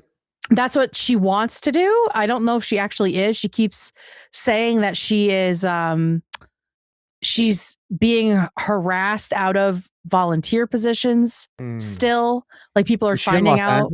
No, she's in Western Pennsylvania. So she's like off the map. Not really. With this guy. Is that where she met her guy? Mm-hmm. Yeah, he's from there. And I think she is too. Like, I think they're both, because they talk about it on the show specifically because they use the word ghetto to talk about something that's like broken. And she's like, yeah, we say that all the time in this town, like growing up. So it sounds like she's from Western PA herself. Yeah. Okay. So she has some new TikToks. We'll start there, where she calls Trish her abuser and says that Ethan helped cause my Ethan. Yours. You're the very same. The very same. And she's got her Bible out. My Ethan's just a little dad looking for his remote. Small bean. So yeah, she is trying to do this. Like, I'm very chill. I'm into God now. God has saved me. Anyone that says they're very chill is not chill. That's so true. Never believe that person. That's very true. And so I'm like, okay, is this legit? Is she really like into Jesus for the right reasons? I don't even know what the right reasons would be. Does God exist? I don't know. I don't know. I don't want to hate on people who are religious, right? But because she's still so wrapped up in this other stuff, it reminds me of people I know who have gotten into Jesus because they have untreated mental illness. And it's sort of like scratches an itch for them and makes them feel like self-righteous or protected in some way, that, you know, like God is going to smite their enemies, like religious psychosis. I'm not saying she has this. We're saying Jelly Roll does. Jelly Roll for sure does. He's like, I was going to go in there and slap that 17-year-old because God is on my side. With the open hand of the Lord. Shut the fuck up. You melted candle, as that lady said. Oh, my God. That lady, I love it. That lady. That lady, Nicole. Your countryman. I won't do this. Okay, so here is Gabbie, her TikTok, talking about forgiveness with her Jesus is Lord shirt on. I mean, she's just really trying the Christian reinvention here. So here we go. That I can make one more video, and then first of all, can we all clap for my internet and how not one video has been stalling lately? Thank you. I can't believe you threw that. I can't believe you put that out of the universe. I know. Like that. Are you crazy? My sister's so superstitious, and she gets so mad when I do shit like that. If we're like halfway through a drive and I'm like, wow, the highway's been great, she's like, Kate, shut the fuck up. Why would you put that in the universe? Why even put it out into the universe? Why would you manifest that? I'm just trying to be positive. She gets so mad. All right, anyway. And pray. I don't ask his permission. I ask his advice. She said, my husband said I can make one more video, then I have to pray. Real quick, one Ethan thing. Yeah, please. When we were catching a flight to Vegas, when I met David, we were catching the flight. Ethan had to go on a separate flight initially. He was going to be on a separate one because of mix-up. Okay. And, he kept talking about how our flight is going to crash and his won't. And it's going to be crazy because we're all going to die and he won't because he'll be on. He's insane with that. I was just thinking about all the people in my life that would literally never talk to him again. I know old Jews that would be like, no, and also wouldn't get off the flight. Yeah. Get off the flight. You know? Yeah. It's not going to happen. Okay. Obviously, I've been telling my story and people have been bringing up the idea of forgive and forget. And please let me tell you and let it be clear. I have done nothing but try to forget. I've stayed offline for a year. Mind you, this is her third video in a row about this topic this day. That's why her husband's like, okay, one more, and then you're done. I'm still a topic of conversation. I'm being harassed for trying to create programs at my local YMCA. I'm being literally which should not happen. Humiliated. No, it shouldn't. That just let her live. Should not happen. I don't know if we can't confirm if that's true or not. You know, and I always default, but I feel like she wouldn't have a reason to lie about. I mean, she might have a reason to lie about it, but right. It's just something that obviously I none of us condone, and that shouldn't happen. And I wouldn't put it past some people's audiences to do such a thing, by the way. Hey, neither would I, because we've sure seen it, right? But also, like, she's trying to straddle the two worlds when I really think that she just needs to leave the internet. And I hate that, right? Like, but for her own mental health. Yeah. If she's posting this, if it's affecting you, I agree with you. I agree.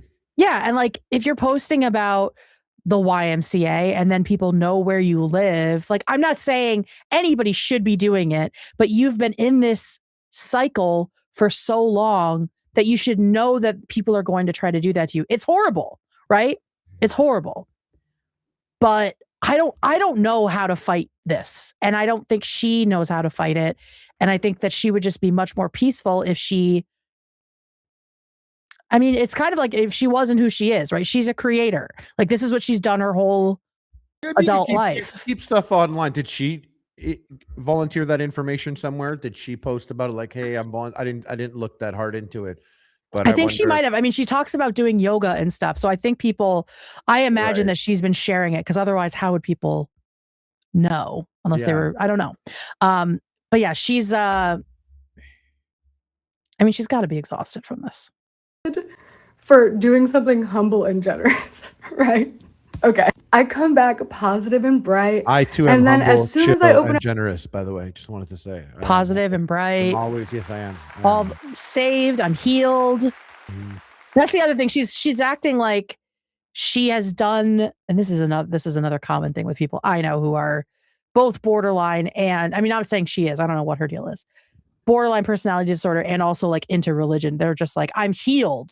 Like, I don't need medicine. Like, I have God. And it's like, no, you probably do need an adjustment in your medication. Like, if you're still spiraling about this, it's not healthy at all. TikTok, I don't even have to scroll. As soon as I open up TikTok, guys, Gabbie Hanna's showing signs of psychosis again, and just like hateful videos. I get served hateful videos of me all the time. The comments are terrible. And the hateful videos are based on the fact that these women painted me out to be a rape apologist.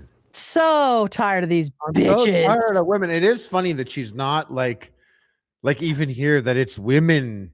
The fault of women that this women's fault. Such a weird comment to make that it's women and also Ethan Klein. Yeah. He's one of the girlies though. Yeah, it's true. Does she have an accent in this video?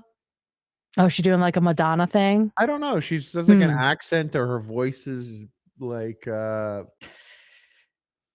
different. It comes off very stereotypical LA voice to me. Okay. Yeah, like she's playing up the.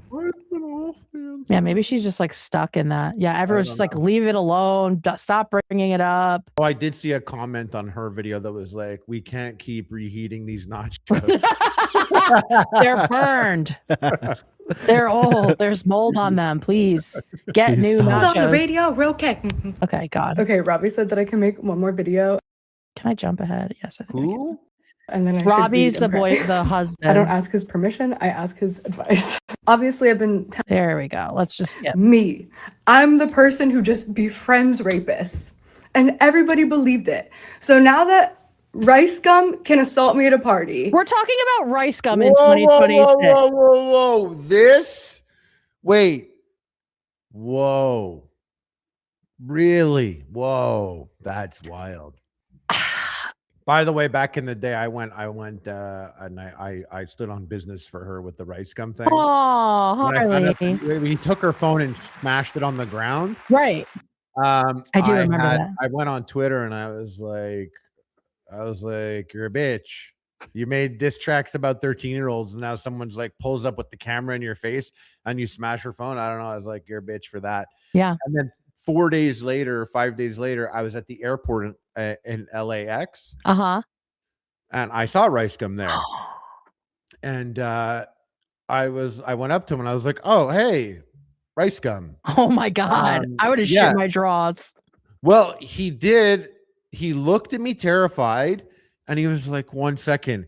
And he turned around the corner and then came back with this big guy. Oh A God. big guy, a guy that was, actually smaller than me, but he Like was a what? big Like guy. a bodyguard or a friend? It was a big dude that does not look like they have anything to talk about, Smaller than me. other than potential threats. Yeah. And that guy came, and I was there, and I was like, "Oh, hey, yeah, you have your Super Bowl commercial. I saw that. You smashed Gabbie's phone. It's been quite an eventful couple months for you, eh?" Hey? And it was like, yeah. And then I was like, I took out my phone and I turned it, and I was like, "Hey, rice gum at the airport." And the guy was like, "That's enough." And I was like, "Don't touch me." Ooh, Harley. We're at the airport. Yeah. I'm not saying like I would fight this guy. Yeah. I was acknowledging that he can't do a thing to me because we're at the airport. And I could take out my phone and film rice gum as much as I want. Fuck him. Yeah, fuck him. He You want to be on a no-fly list now? He did diss tracks on 12-year-olds. Gross. Oh, it's all, yeah. Good job. Anyways, yeah.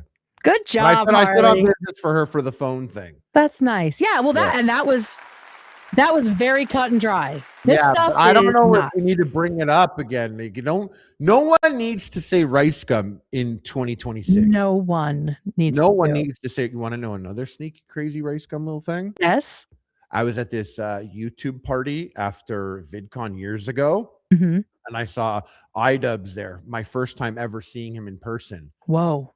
And I went up to him and I was like, I hate when people do this to me with Epic Meal Time. People will be like, "Yo, you know what Epic Meal you should do? Oh, yeah. Spaghetti." Whoa. And I'm like, "Well, thank you." And I was like, "But you should do a content cop on rice gum." And he did. And I was like, I don't know if you want this, but as a thought exercise, I wrote out a content cop on rice gum. What? I used to do it on various YouTubers, kind of like, the Justice League, Batman and all that. Yeah. Batman used to keep files on all the Justice League members in case one of them ever turns on or he has to destroy them. He would keep. So you're Batman. I used to keep just random things. You guys should see my Ethan one. No, I'm kidding. Oh, sure. I'm kidding about that one. There's some guys, you just don't play with. Yeah. And I had showed it to him. I was showing him my document on my notepad. And at the end I had mentioned how he had that chat on Twitch where the girl was a victim of short R. And he asked her, did it feel good though? Yeah. And he was like, he said that. And I was like, yeah, here's a link to the clip and everything. And I sent him that document. Oh, he definitely used that. Yeah. Whoa. Yeah.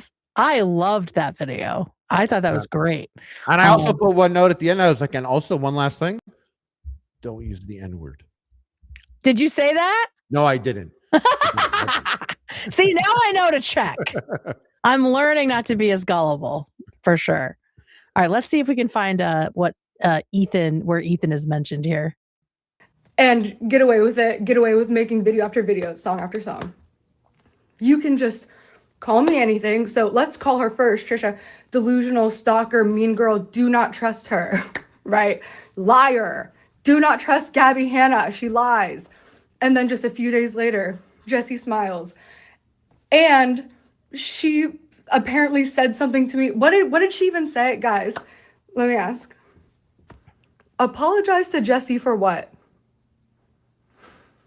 Apologize for what? Because listen, I've made many, many, many public apologies to Jessi Smiles that if you've made the apologies, then you know what the apology would be for. What's crazy is if I were browsing and be like, oh, I haven't seen her. Has she been off the internet for a year? And then I check this out. What is it? What is before us here? What is it in the forefront of this video? What is that in the foreground? The Bible. The Bible. That's the Bible? That's the Bible. You got the Bible out and you're talking about rice gum? That's why she's got all the colored pencils for annotating. Who's the guy? Who's the guy in the video? Her guy. Robbie? Robbie? Robbie, what the fuck, pal? Robbie, she's asking for advice. She's got the Bible laid out and talking about rice gum. I'd be like, yeah, if you must do it, no Bible, no rice gum. Yeah. Don't get mad about your friend that had a falling out with you. Don't bring up any of that. Just stop. Like, and we'll see in her new show her husband keeps trying to like reel her back in a little bit, and also kind of trying to like get her to a place of accountability. Doesn't really work though. Doesn't really work. All right, so that's that one. She mentions Ethan at some point in there. I'm not going to listen to the rest of it though. Here is this videos for Trisha. This is another one. About halfway through, she talks about the old podcast episode that she has now re-released. Paytas. This is so weird. Don't. And if you do and you participate, that's worse.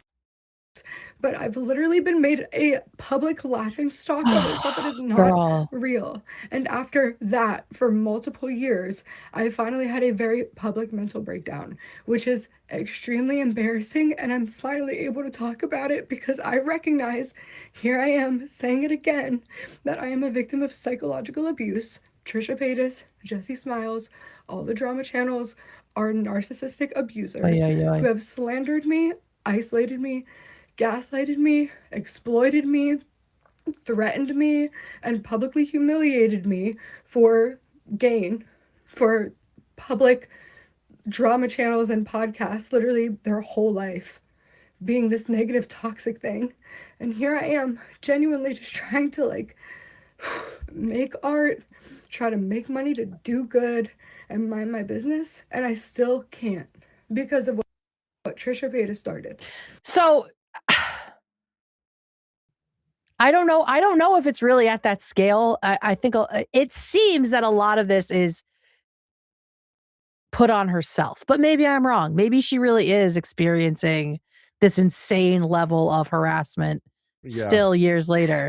What's also here we go. A tricky thing for us to juggle, and we briefly touched on it before, or I saw you texting, but you know, obviously we don't want to pile on someone who's going through it mentally. But she presented this content even in a previous clip there. She had mentioned how, oh, Jessi says this, everyone share, and then I say this, no one shares it. Us sitting here talking about this is essentially what you've said in the past you wanted. That's true. What you're saying, you put it out there, you want people to talk about it. And if you're going through it mentally, absolutely get help. If you took time off the internet and it was working out for you, take more time do it off. again. If you want to just create art and do art for the sake of art, you should do that, and I encourage that. No part of us here is poking fun of what she's going through mentally. No. The reason why we're looking at this here is you put this out there. It's on the internet. You've expressed that you want people to see it. And you named our boss. You named our boss.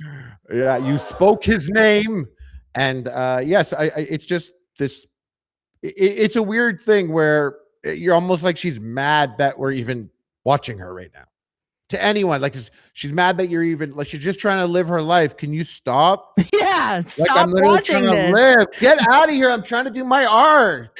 God, let me work at the YMCA after I put this video up. Yeah, that's the thing. Like she's trying to straddle this stuff, and here she is again. She's going to release an old podcast episode with her and Trisha that was up for a little bit and then came down. That's what I fell asleep watching, and I woke up to the police. To the cops, which I will say, that video did make me more empathetic to Gabbie, and we'll watch some clips from that. But here she is saying she's terrified to put it up. So I don't know why she did it, but listen, she's not terrified. You guys see, I posted a podcast, and I actually had to work up a lot of courage to do that because I'm afraid of you. I'm so afraid of you. And it's crazy to say because for years you were screaming, Gabbie Hanna, I'm afraid of you, for doing nothing. I've never done anything to you. But you've just continued to attack me because you had to destroy my credibility because you were afraid that I was going to expose something about you that I was never going to expose. Secrets don't make friends, but they make best friends. Crazy enemies. Sorry. Yeah. Okay. But also, girl, like you're using that, like, I'm so scared as promo for this video you just dropped. Like she's still so in the creator loop, right? Of you post a YouTube video and then you're like, hey guys, just dropped a new video. But she's doing it in like this very vulnerable way, right? And so, she she releases this video of her and Trisha. And I don't know if I want to show that first or the new podcast first. What do you think I should do? I got the new podcast. That's what I went through. Is I went the new podcast. Yep. And then I did that. That's what I did too. All right. So we'll do that. Yeah, we're doing what we're doing here is episode 4, 5, 6. Then we'll give you episode 1, 2, 3. Exactly. 30 years before. Yeah. Perfect. Yes. All right. So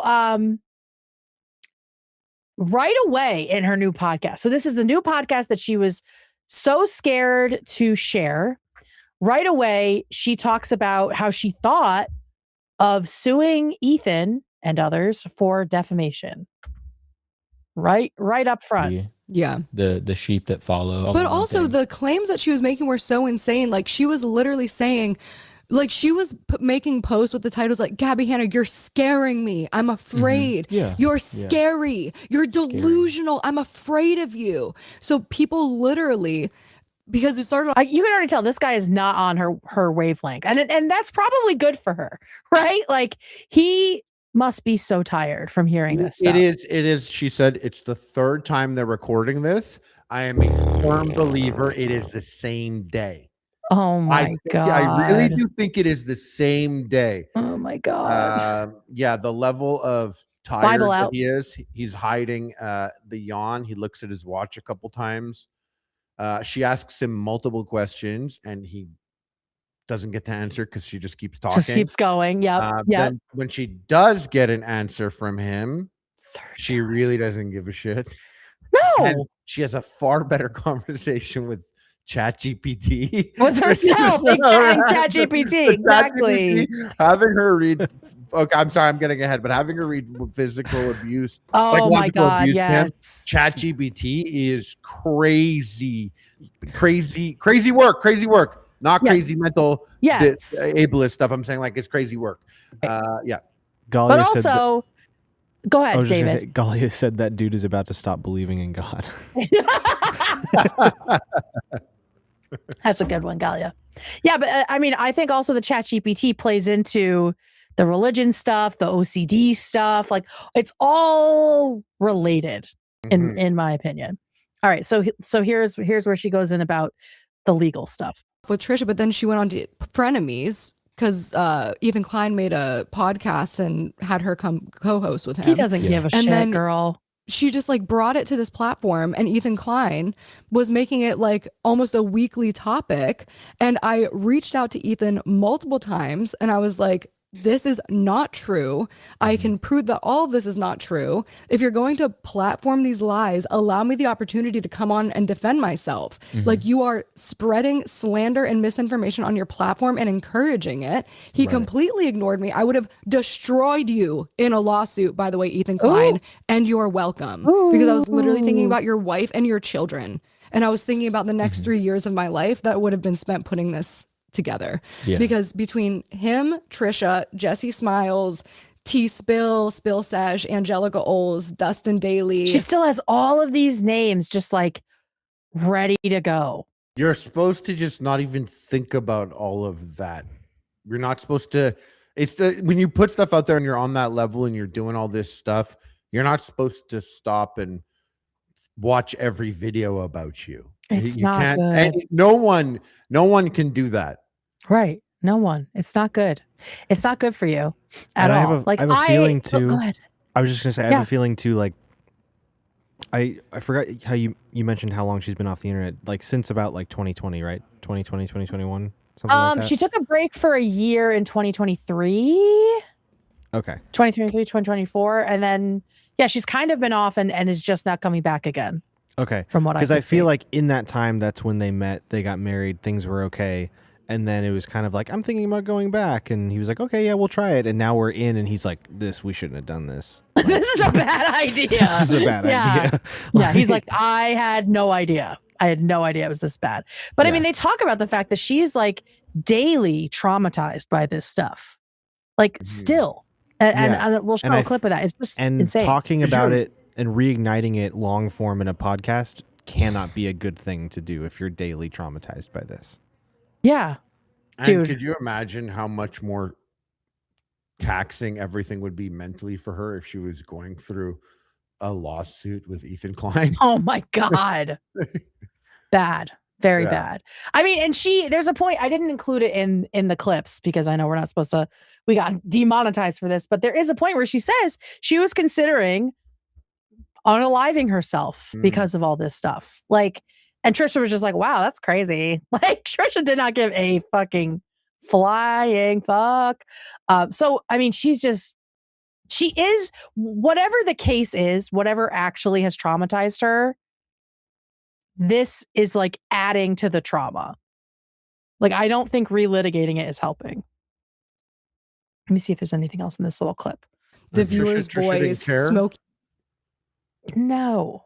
She's like, wow, that's crazy. I would never want to kill myself over the internet. Like, it's just the internet. It's all fake. Starting to think she might not really care about other people's feelings. Maybe. Oh, you can see that in that video. She does not want to be there. She does not care about anything Gabbie's saying. All right, I think that's enough for that clip. That was just like I would have ruined you in a lawsuit. Here she is. She's about to scold me and you, scold the three of us. This earth is a very limited... Because she's getting into her Jesus vibe. She's got her Bible out. You can see the lighting's different. Must be another take. And she talks about gossip. Time our soul continues on after this and our actions here matter.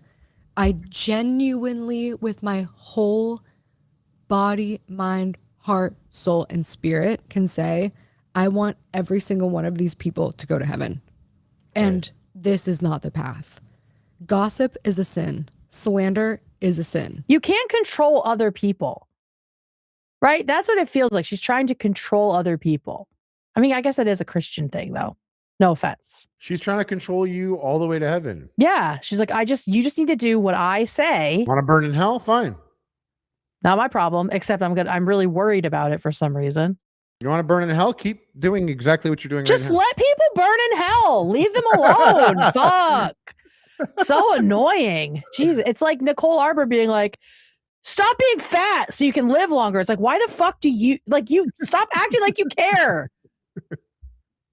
Fat family. All right. I'm trying to get to hell fast. Yeah, I'm trying to get to hell. Let's go. Oh, hell speed run any percent. Hell speed run.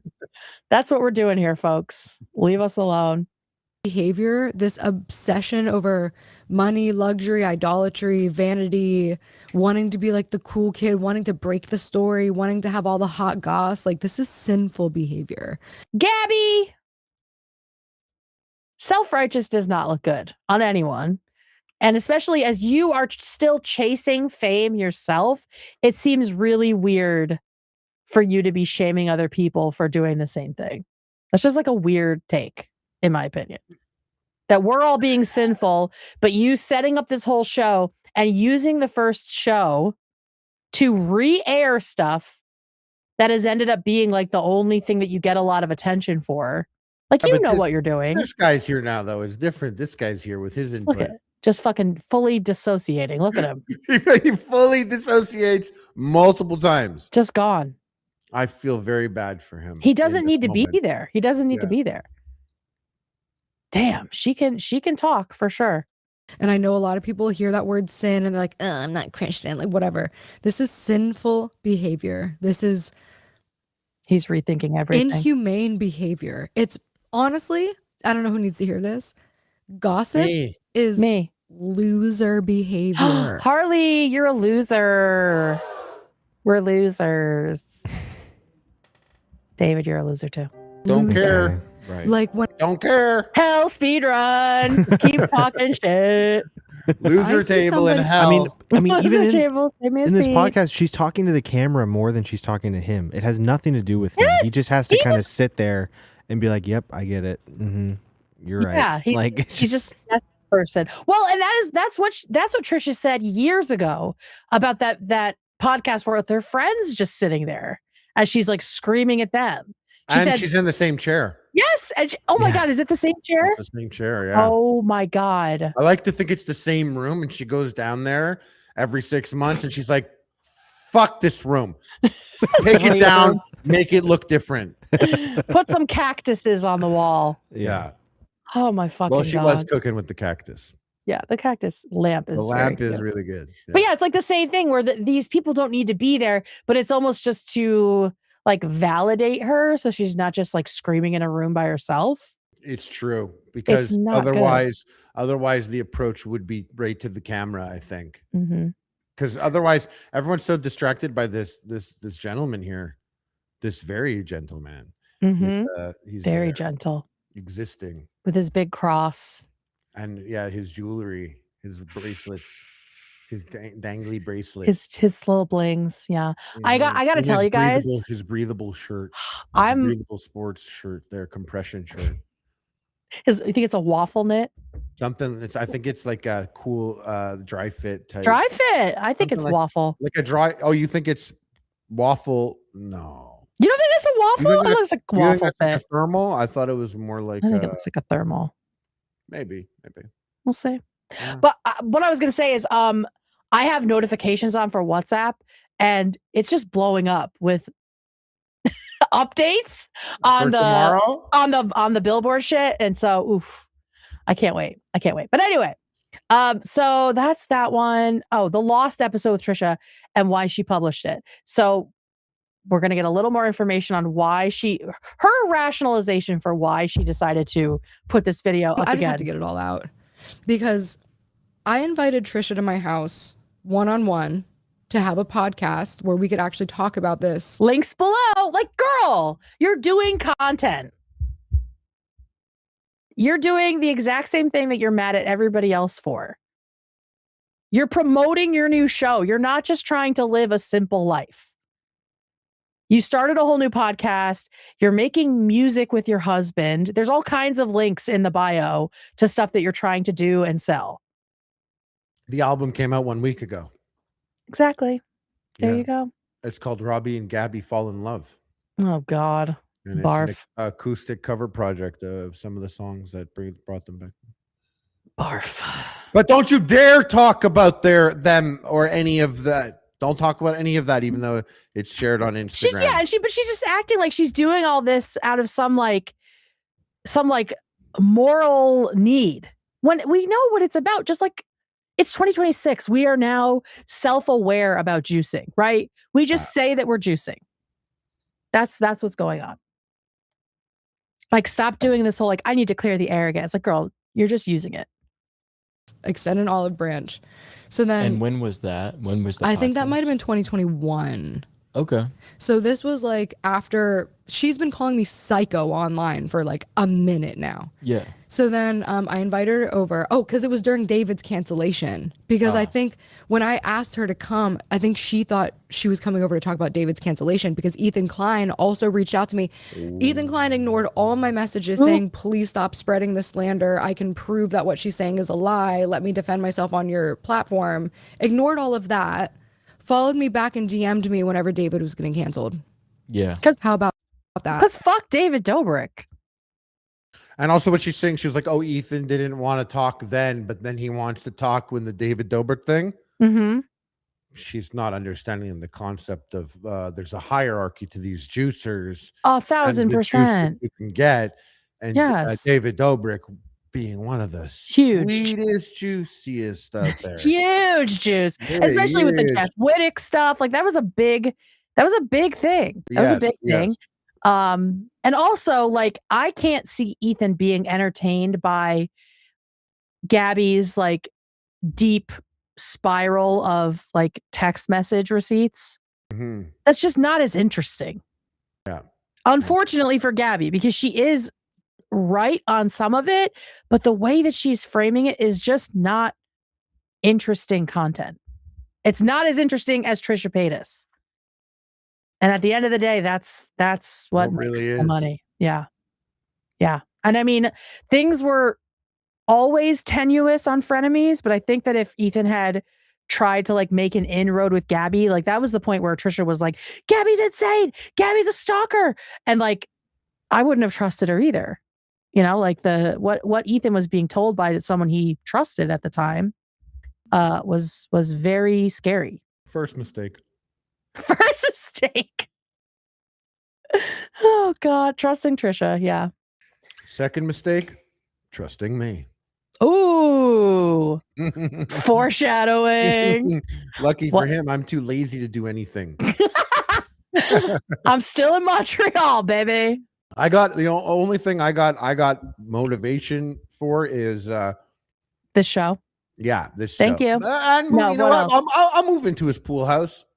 Oh yeah, the hype I'll house. live in his pool house. Hype house. I was watching my friend who was talking to me. He's like, yeah, I think he's talking to iDubbbz. He's like, you can move into my pool house. Psych. And I was watching. I was like, no, that's for me. That's Harley's pool house. That's Shay Harley. Yeah. It's Harley's turn. And I'm going to live there with you, Kate. Nightmare. David, were you going to say something? I was just going to say, everyone in chat is congratulating us because we just hit 10K live viewers right now. What? Holy shit. Thanks, everyone. Thank you, everyone, for tuning in. Stick around. We're getting to the real juice here. It's a real juicer, yeah. It's a juicer magooser. Thank you. Okay, so blah, blah, blah. Talks through releasing the old podcast video. We saw that piece. Why she published it. Whatever. She's just talking about it. There you go. Isn't that interesting? Anyways, wait, what was I talking about before I started talking about Ethan? Girl, we don't know. Trisha coming over for the podcast. Oh, yeah. So Trisha comes over for the podcast. There. He's like, oh my God. He's so happy that he remembered the last word said there because he could have failed that test. He's just so checked out. And I don't blame, he's just like some guy from Western PA. Like this is the way people in my real life look when I talk about my job. Like they just glaze over. They don't fucking know what's going on. And I mean, this has like literally legitimately traumatized her. And so the work that they're going through, it's not like her getting over an abusive partner or something. It is the internet traumatizing her. That just must feel so like alien to him. It's so strange. Cast. We're talking, and then she literally says to me on the podcast, oh, like, I never even really looked at you as a real person. I looked at you as just like a character on the internet. So it didn't matter what I said. Go watch the podcast. I deleted it, but it's out there. She literally said, so we'll get to that. And she doesn't really explain very much why she did it, but it is kind of like, I just need to clear the air. Here she is saying basically saying again that Trisha is her abuser. Nobody. Yeah. But like when it comes to like the general consensus, like for me, why is it so dark? I really wish Trisha would apologize to me and like clear up that all of that was a lie. That's my call to action. Trisha, I mean, you were dead wrong for that. You ruined my life for a long time over legitimate, outrageous, persistent, malicious lies. To the point where it's still impacting you to this day. To this day. Thank you, Ryan. Thank you. Yes, thank you, Ryan, or Robbie, or whatever the fuck. Robbie. Throughout all of this and all the screenshots and stuff that she shares, I haven't really seen much proof of Trisha publicly saying a lot. Like she calls her a stalker when she responds to Gabbie, but I don't know how regular that was. Like how much of it did Trisha have to do for her fans to keep this alive for so long? It just seems like it didn't feel like there was a campaign. It seemed like Gabbie would bring it up and Trisha would respond, but maybe I'm missing a layer of this. I don't fucking know. It's just a lot. It's a lot. All right. So there's that. She wants an apology. Oh, did she say? In a crazy degree. And I'm proud of you. Genuinely, I'm happy for you. No, you're not. I love that you have a family that seems to really ground you and give you peace. It seems like you're experiencing a lot of like commercial success, and I'm genuinely happy for you. Like I don't want you to suffer at all, but I have suffered a lot, and I still suffer from your actions, like your direct actions of trying to hurt me and succeeding. If she addressed it in any other way than an apology, what else would she do? She would just be doubling down on the fact that I'm a crazy psychopath who won't leave her alone. You know what I mean? And well, I mean, you're kind of giving her the ammo now because this has been dead for so many years, online at least. Yeah, and the comment section of this, if you were her, you just look at it and you just go, "Oh, this will just sort itself out with the comments." There's nothing that even needs to be addressed because all the comments are saying it. You know what I mean? Yeah, totally. She says, I mean, we know all this. She says that, Trisha intentionally tried to destroy her credibility. And then this is the part that, like, this one was really, it made me say, like, Gabbie, you just need to get off the internet because this is. And this was my bars. I dropped this is like running your life. this in the podcast that we didn't post because it was just didn't make sense. But oh God, there's another podcast about this that didn't come out. I can't even imagine what that was. Yeah, this is the redacted version. Yeah, I was gonna say, imagine the take that she did where Gabbie's like, "No, that's not good optically." Yeah, right. Yeah. What did you cut, girl? What did you cut? I want to see the director's whole podcast. Cut. Yeah. No, but she said there's a whole other podcast where she must have just been like on a tirade. Oh, okay, here it is. In the past, but for me, this is my present. And a lot of times it feels like it's my entire presence. It doesn't just follow me, it precedes me. That's not good, girl. Yeah. Yeah, and it's your reality, and it doesn't even have to be a reality for the people that caused it to you anymore. Yeah. It's only for you now. It's only for me. Never speaks a lie, my boy. It's true. Never says a single lie. He's right. And I think the piece that's missing here is like, Gabbie, they can't fix this for you. Like, an apology is not going to fix it. I mean, we know like the harassment campaigns are crazy, but I think there's something more to it where she just feels like she was done wrong. I don't think that there is closure outside of like her own work with this shit. Yeah, there's not going to be a result that she will be happy with. No, she's not going to get a genuine apology from Trisha or Jessi. Right. It's not going to happen because they don't think they were wrong. She doesn't think she was wrong. It's just one of those things where it's just everyone just move on. It's fine. It's not a big deal. Like, it's been almost 10 years ago. Let's just move along now. Everyone else is moving along. Trisha's off the kitchen floor. Yes. She's not doing off that the kitchen anymore. floor. Yeah. But I mean, what Gabbie's saying is that she's still getting harassed and unable to move forward with her life. But if she stopped the internet, which, I mean, maybe that feels unfair to her, right? But has Trish called her out recently on anything, or is it just remnants of the audience? So it's just the audience. What does she want her to do? Really, you know? I don't know. I think she's just.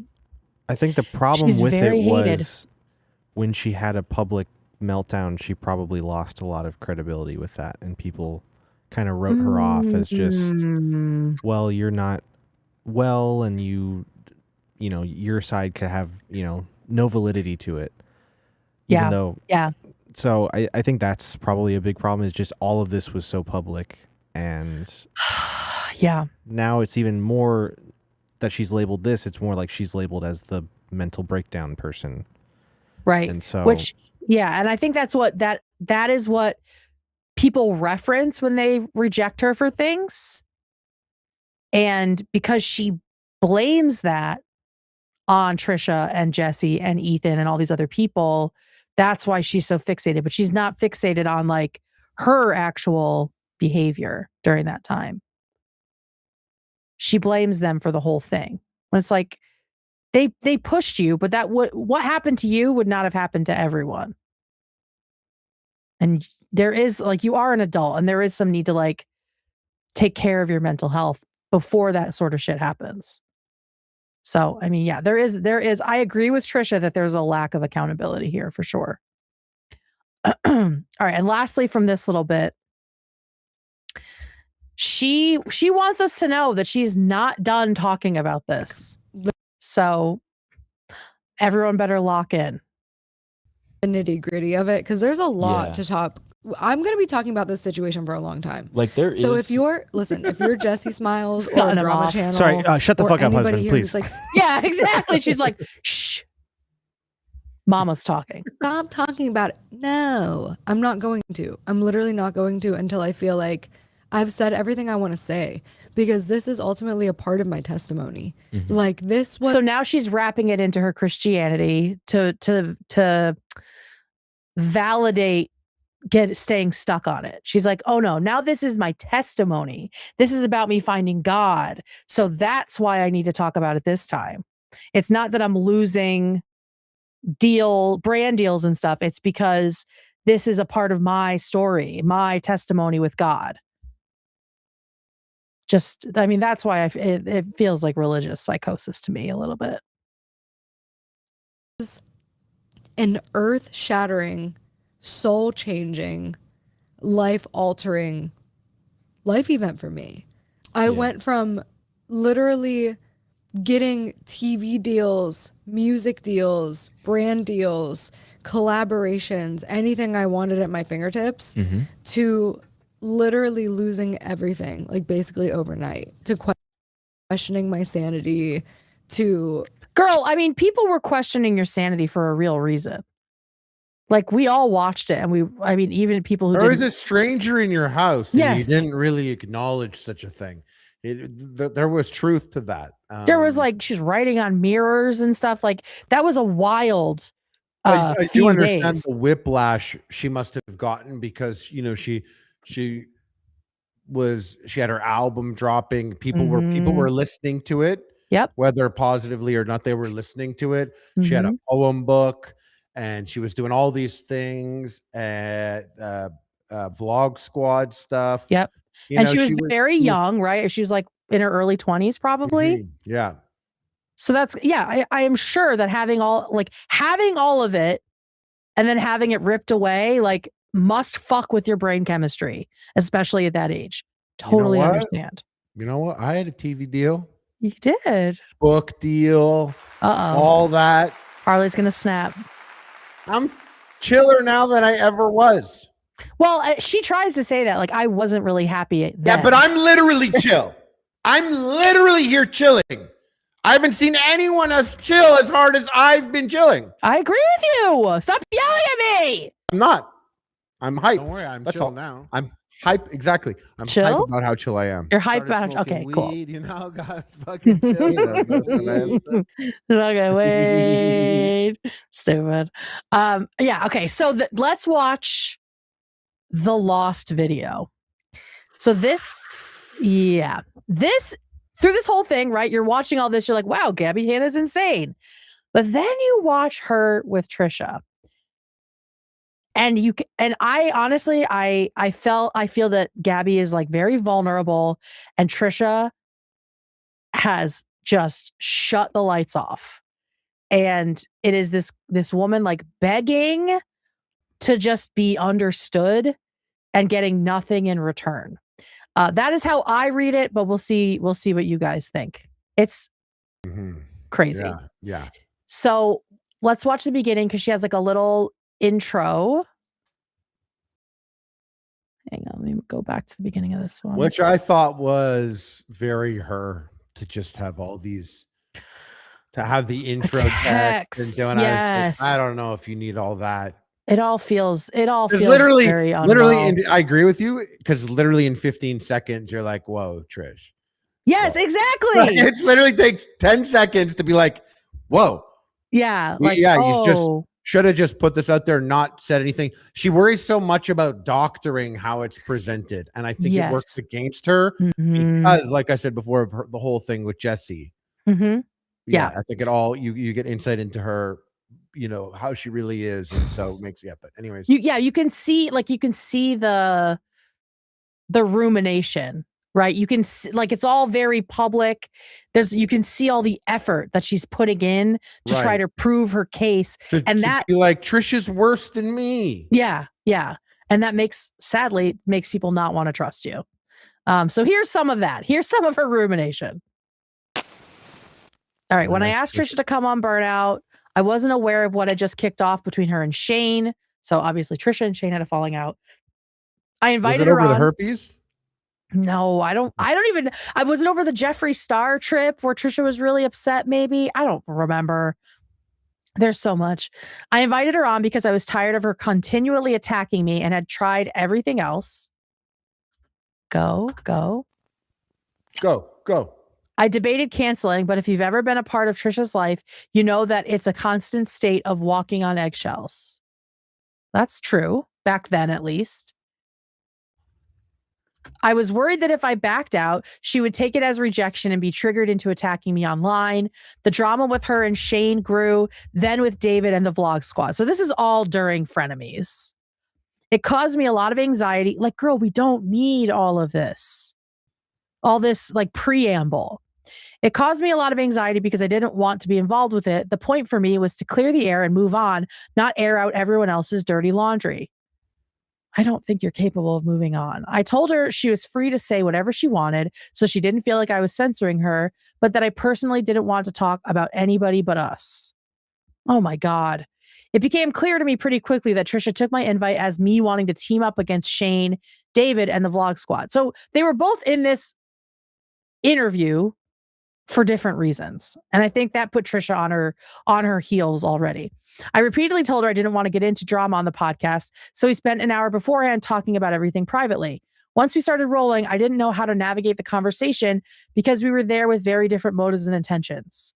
You don't need to say any of this. Oh my God, get to the video. Jesus Christ. I can't. That's enough. It works against her. It really does. It really fucking does. Okay. Yeah. So I just want to show, first of all, pizza curse. Immediately, we have the Domino's pizza curse. Tell me about Harley. this. Every time on Frenemies, every time they ordered pizza, Domino's specifically, there was a huge fight between Ethan and Trisha ends up walking out. Every single time. The last episode, there was pizza. Moses came back with pizza, and the show was basically over for good. So we are seeing another example of the Domino's pizza curse. Just want everyone to know that I noticed it. Okay. I love that. So there's that. We are in pizza curse territory. Now we have Trisha acknowledging when she called Hila a C word and saying that that was wrong, plus some other stuff. But I just found that very interesting. But like, I think that was another reason that I just always, reached out to you and wanted to be your friend, is because I do understand that when you go on those tirades, it's not because you are mean and hateful. It's usually a reaction to rejection, or it's chemical. Yeah. Immediately, Trisha does not want to be having this like intimate, vulnerable conversation with Gabbie about her own mental health. Like, her back is already up. The fact that Gabbie is acting like they have this in common and that she's as crazy as she is. Like, you can just tell Trisha does not want to go down this path. It's chemical. And I think that you do genuinely feel bad about them. And I think that's an Don't speak for her. Yeah, yes and no. I mean, like, obviously the Ethan thing, calling like Hila the C word, obviously that was like a switch. That was like just a blackout. Yeah. But then there's like a lot of things online that like I don't really have any apologies for. Like, I don't mind calling people out if I think something's like wrong. Like our situation, I don't really regret it because like that thing bothered me, the herpes thing with like Jason, like that thing bothered me for so long. And I told you before I even like went out with it, like I think it was like June when I texted you, I'm like, hey, this is the reason, because I think I was having breakdowns online and you're like, why don't you want to be my friend? And I was like, this is why.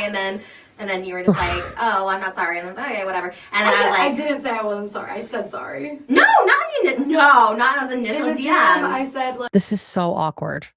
Like, they're both still trying to like be on a podcast. By the way, can you just hover over it real quick just so I can show everyone? This is 17 minutes into a 2.5 hour podcast. This is when they start talking about this. They just fucking snap. And they have talked for an hour beforehand. Yes, I fell asleep watching this, and when I woke up, the police were on. Yeah, she just went straight into it. And Trisha does not want to be her friend. And also, Gabbie is just chasing her. Everyone in chat's complaining about the audio of this. I'm pretty sure the audio was recorded separately than the video. Yes, she didn't keep the audio. She just has the in-camera audio from it. Or didn't want to edit it or something. This is just the camera audio, not the mic audio for this. Yeah, so that's why it sounds like absolute shit. Just it's like echoey and terrible. I don't know. This is Gabbie and Trisha's fault, not Should ours. you turn it up a little bit, David? I don't know if that'll help. I turned it up, but this is literally like a Canon 5D Mark II 20 feet away from them with the worst Yeah, built-in exactly. microphone. Yeah, built-in exactly. microphone. Terrible. All right, so we'll keep going here a little bit because there's more. You're like, I don't think I did anything wrong. That's a friend. No, I think the problem was my apology was also followed up with a, like, I was looking out for a friend. And that definitely comes off as like, I'm sorry, but here's the reason, which totally, I totally get that. Yeah. But I think the confusing part for me was, like, after that, we had talked a lot. Why did you do seeing this my on a song and your podcast? stories, and I had, like, had these positive conversations, so I thought we had moved past it. Yeah. And then when it came up again, I was just like, oh, well, I didn't know this was still an issue. You know what I mean? Well, and also to clear that up for the record, because I don't really know what friends you were talking to that say I just bring your name up for no reason. I never do, which I'm not trying to like that off camera. Yeah. Okay, because I'm not like, and I don't want to like trigger you with this, but it's like obviously I don't just go up to people like Gabbie Hanna. Wow, like that's what I get told. But like to me, that like is so. Yeah, they don't agree with each other obviously already, and it gets worse.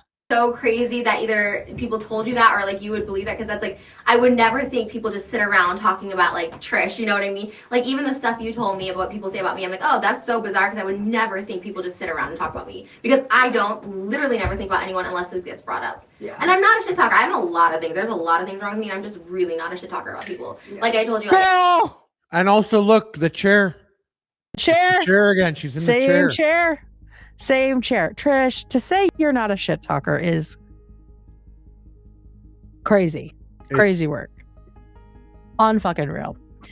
All right. Next clip. This is when she talks about, she confronts Gabbie about saying what she said with David Dobrik in the room. Not with six-pack Dobrik. Six-pack Dobrik. Bad idea. I never wanted to hurt you, but I did. And would you do it again? Like if someone's like, hey, this person has HIV, and you would like go tell the person they're dating, would you do that again? Like if one of your really good friends was dating someone that you're like, I heard this person's positive, would you tell them? I mean, if I was friends with somebody who I thought was credible, which, you know, told me like, and they're fucking Irene, and Irene comes up to me and is so excited, like, yo, I fucked this person, and somebody who's their best friend tells me like they have HIV, I would probably honestly do the same. Just don't you think they have that conversation as like an adult? Well, not a lot of people do. Okay, but like even if they don't, like it's not your business though. But it's not your, you know what I'm saying? And that's still my biggest issue. It's like it's just none of anyone's business. And even if I had full blown herpes, like it's none of anyone's business. And like the fact that like you told Jason and David was in the room and all this like crazy shit, it's like. It's fine. Like if I had full-blown herpes, fine. One, it was a lie, but it's just more the fact that like it's so fucking personal. Like just to be like, I heard this person, like you don't know their history. Maybe that person, maybe Jason has herpes, you know? And it's just like that to me, and it still was like that was my biggest issue, and it's still my big issue because it's such a personal thing. Like talking about people's like sexual health, like just was like so violated. Because even if that was 100% true or whatever, it's just like so violating. It's like Jesus, like. So I mean. The thing is, when Gabbie did it, I mean, it was not public, right? None of it was public until Trisha responded to it. So that is another piece of it where Trisha really like Streisanded this, right? Where she made it very clear that Gabbie had talked about her. Like Gabbie kind of referenced it, but never mentioned that it was actually Trisha. And so they have like a back and forth about that. But what did David do with the information? Unclear. Nothing? Unclear. It doesn't seem like he did anything. Great guy. Nice. Okay, perfect. Never done anything wrong. Mm-hmm. We shout out David Dobrik. We love him. But my other thing is like, but we already talked about Shane. Like, why would Shane tell her this? But now, I mean, Shane is a bad person or was a bad person. Sometimes you just got to come on a cat. Sometimes you just got to come on a cat and tell people that your best friend has herpes. Very, very strange behavior. Very strange behavior. Okay, here's the first instance. This is the first of several very awkward instances of Gabbie basically begging Trisha to acknowledge that they were friendly. I was just, I guess, confused by was like... Here all she puts this up several times. These are all the times that Trisha has talked about loving Gabbie. I'm Gab's #1 stalker. Legit gonna buy a VIP ticket to her show. But Gabbie didn't put this up then, right? No. She did not put this up This is new. I think this is new. I think she wanted, I think it existed then, but she chose to not release it. I thought that's what she was saying earlier. Yeah. Which is kind of like, if you're gonna get in, if you want to get in the rodeo there, Yeah, if we're getting in the mud. Yeah, you can't half send it when you got a bull like Trisha in there. You got a full send. You got to go all out. You can't half-ass this. Come on. This is what you have to bring. She has all these locked and loaded because she brings them up at the end of the show. So, and Trisha's just completely like checked out and doesn't really acknowledge it. But yeah, so these are all from 2016. Like mid to late 2016. And here is Trisha just being like, I didn't ever talk to you. I've never even seen you before. Idea that like we had never spoken, and like I invited myself to your party, where like that was another feeling where like I went back and like looked at the messages to make sure I wasn't crazy. But, like, we talked a lot, and like I don't remember it, really, swear to God, because I'm like here in prison. I don't remember it that way. Like I just remember being like, oh, you're having a party. That's fucking crazy. Crazy. They have years of text messages. Gosh, if you think of her as not a person and a cartoon character, it's very funny. Crazy move. That's Trish. Crazy move. Just being like, I forget everything I always do. So but I also kind of believe her. Yeah. I kind of believe that because she has BPD, which she has said, they are very able to just like put people in a box.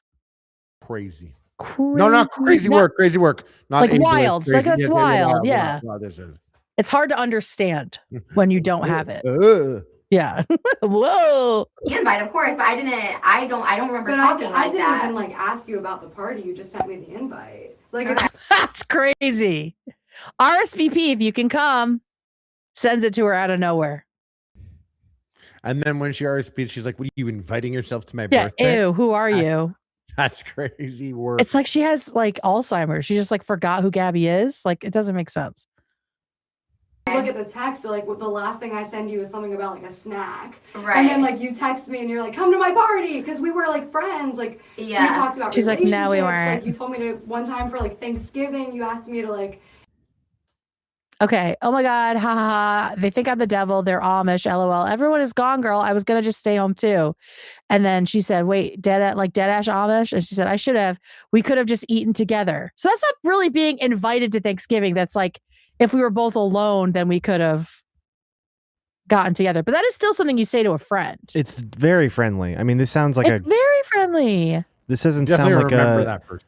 Oh, it's been a year checking in. This is like a we text regularly kind of conversation. Yeah, we could have just eaten together on Thanksgiving.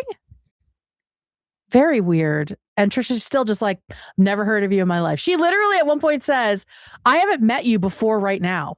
It's crazy. Hang out, like we look, she's completely like and like maybe confused. I'm just being delusional. Wait for like, Thanksgiving? I'm like desperate for friends also. Like I've always been like searching connection. So like maybe I like read too much into it, but like we talked quite a bit. Cause I like years. Okay. I don't know. Maybe I was on heavy drugs. I don't remember. Jesus. Maybe I was on drugs. Gabbie is 100% accurate here. Yeah. 100% accurate. Well, there is a point where Trisha says, were you talking, like, were you getting scammed by someone? But I'm assuming she got Trisha's number from someone she knew. Oh. But there is this, like, was there ever a real text conversation with Trish? Or was she talking to someone random who pretended to be her? Possible. Brittany Ferlin and Ronnie Radke. You know I have that on my list of things. I know we'll do that. We'll definitely do a deep dive on that. We'll definitely will. Yeah, so she's just like the way that she's just so sure that she never talked to Gabbie. I wonder if that is a possibility. I don't hang out with friends, especially like girls. I want to more. I like hanging out with girls, but they like burned me in the past, like especially YouTube girls. So I feel like in general, I'd like try not to like hang out with people. But maybe I was just on some drugs or some shit. I don't know. I don't remember it like that at all. Yeah, like you would send me texts like about how like, oh, I bought this shirt because you wore it in your video. I bought this necklace because you wore it in your video. Oh, like, damn. Okay. Like you like tweeted. It's just like, what are you talking about? Every time me and Gabbie hang out, we never get a selfie together. And but that is true. Trisha was posting about her. That's Yeah. So I think Trisha is, maybe she was on drugs. Oh my God. Throwback though. We seriously have to hang out soon. 2015, 2017.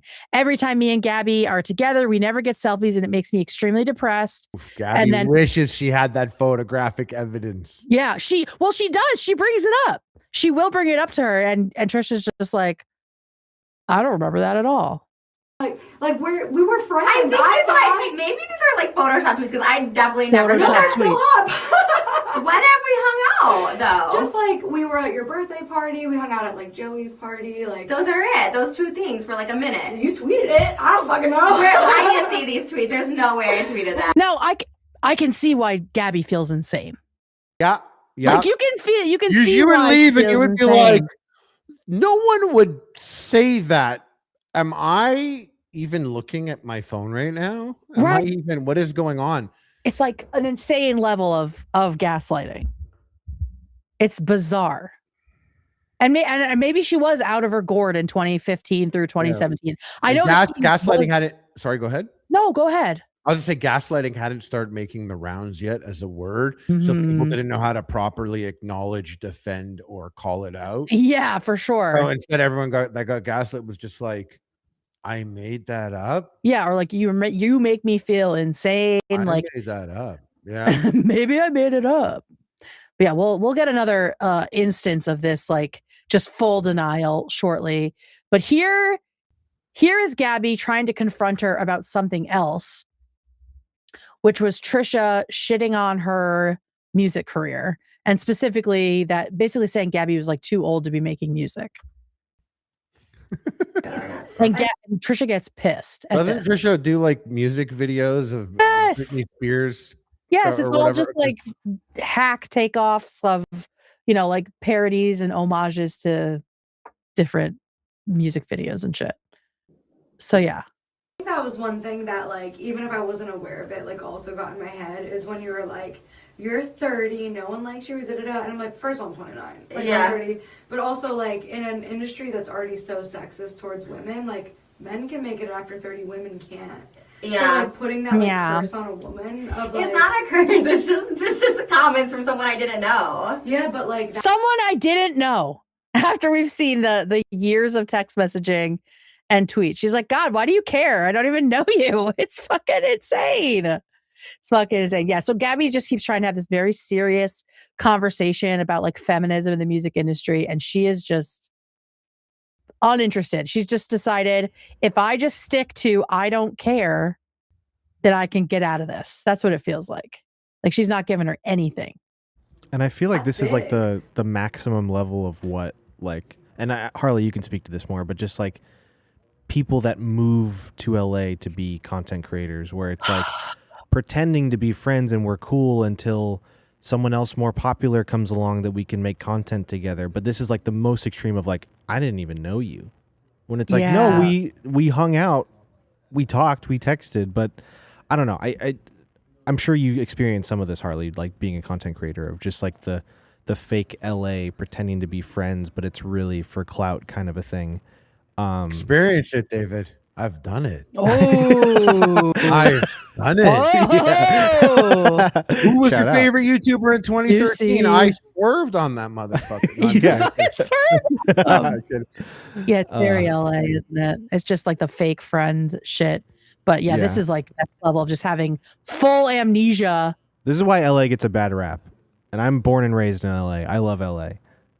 If you're hanging out with people who aren't from LA and then you're saying LA's bad, it's the people that come here that aren't from LA. Yeah, I was going to say born and raised. A lot of my friends in LA were born and raised there. Yeah, same. Of all the people that I met, yeah. If all your friends from LA that you hate live at the same apartment complex on Vine as you, then you're that's the problem. You're in for a bad time. You're gonna have a bad time for sure.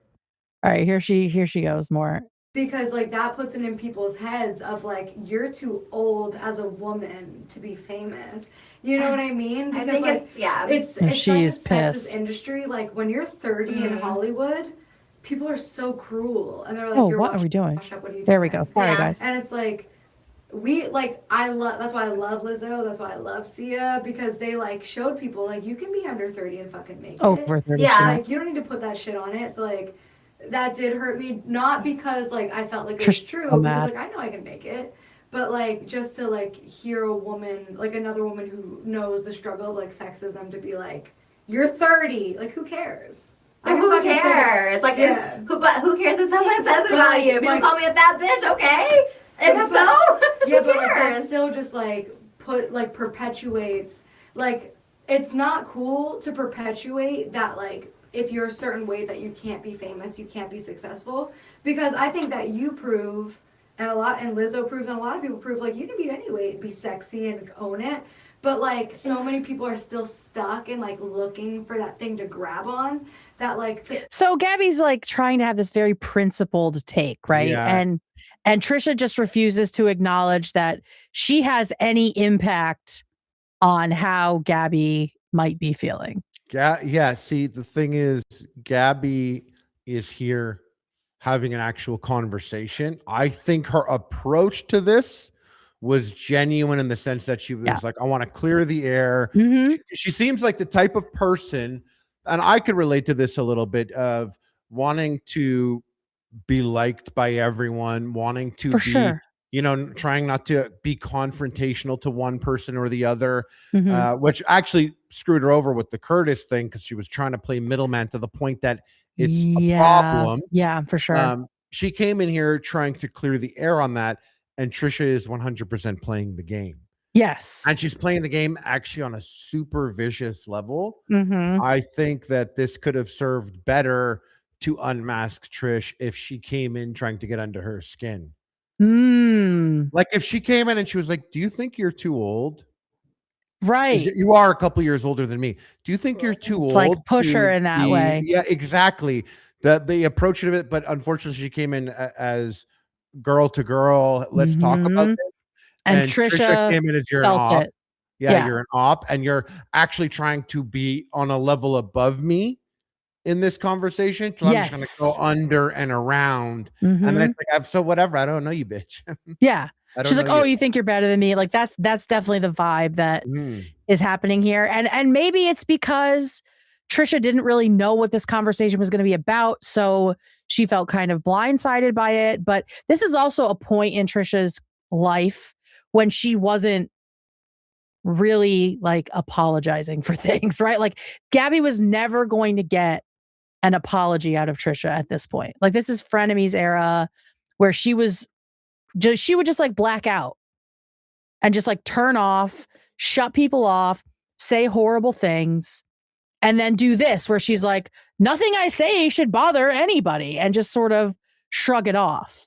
Yeah. So she was never. There's a very poignant moment that I'm saving for the end, which I think explains a lot of this. But this is just watching her try to get any kind of feedback from Trisha is painful. Yeah. Very painful.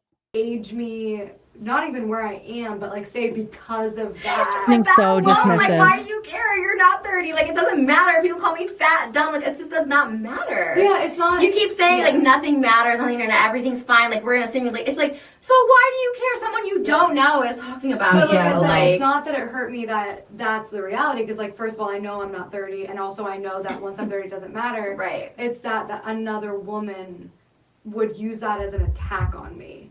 Because like I just wish that we could like come together and be like, I mean, age doesn't matter. That's just not the reality of it. But it can be, and it starts with us. See, Gabbie, you're trying way too hard. We get to say weight doesn't matter, age doesn't matter, race doesn't matter. But like, imagine if I was like, you're black, you can't be famous. You're this age, you can't be famous. You're fat, you can't be famous. That's different. Like race and age is very different. But it's still just in the same vein of like, we have this Hollywood standard of what you have to look like. Yeah. So I think Gabbie has like a justice fixation, like a hyper fixation on like justice and like the principled take. And just, she's very idealistic, and it's just not, it's not going well for her. Not the time, the place, the person to have the conversation. No. I mean, you're talking to a person who literally only cares about herself.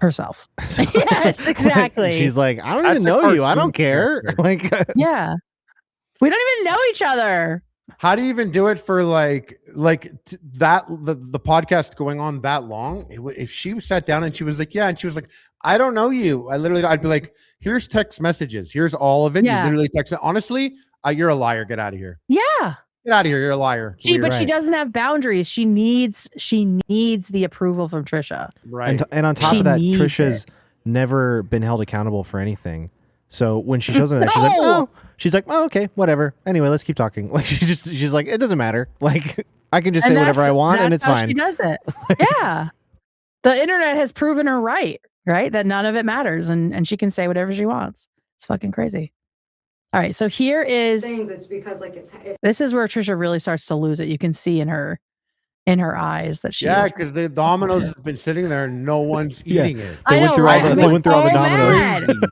And it's not my show, so I wouldn't be like, go grab it. I'd be like, is she gonna fucking she gonna offer me a fucking slice? What about that dude I saw walk in front of the camera twice? Why didn't he go get give past me a piece. Put it on plates for them. What the hell are you doing? Fucking Which hell. also I great think it's production. Moses.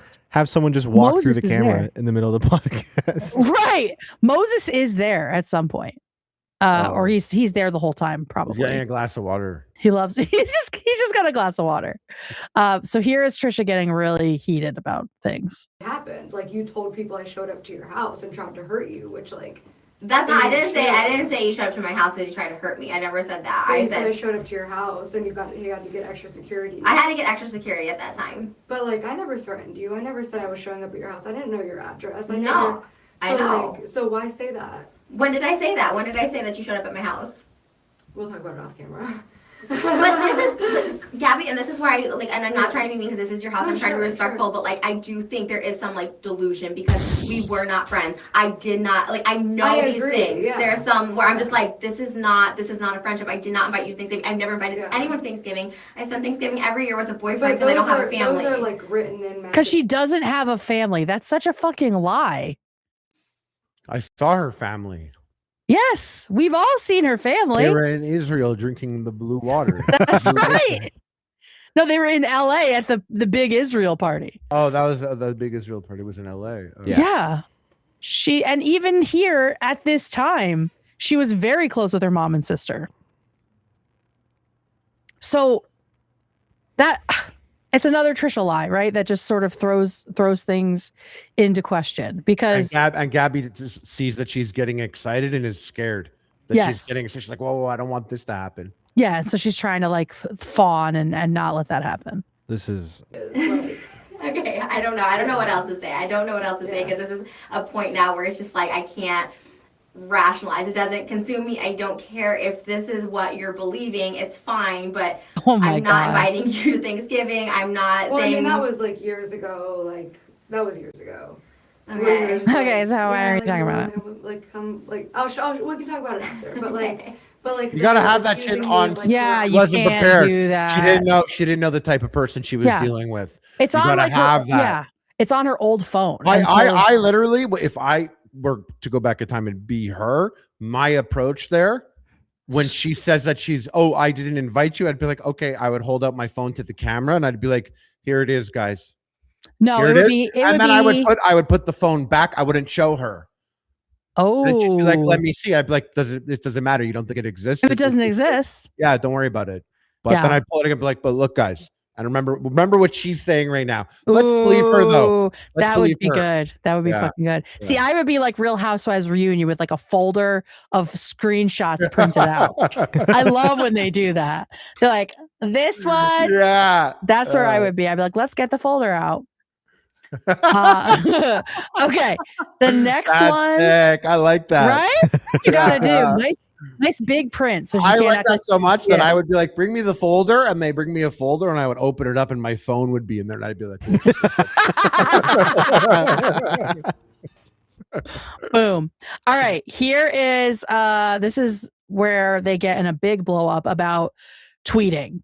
And Trisha is still, so this is 2 hours in. Trisha is still denying that she has ever talked to Gabbie. Of course I did. So they don't bother you, but you tweeted them? That's not what you're They don't bother me. Okay, so here is some proof of the weird shit that Trisha said about Gabbie, that she says she never talks about her. Hey, Gabbie Hanna, I know I'm an easy target, but let's not forget you being a rape apologist. So she's bringing up the Jessi Smile stuff, lying about a man assaulting you. So she says she lied about rice gum. That's not true. The phone was broken. Breaking the phone is the assault. But yeah. That is assault. Not paying your producers early on, not crediting your producers early on, leaving your best friend on New Year's Eve while she was fucked up. Continued. That's very bad, by the way. Very bad, if true. Never abandon a friend. The buddy system is super important when you guys are out getting messed up or whatever. Absolutely. I know someone who passed away because of that. So yeah, definitely. This is in 2020. So this is newer.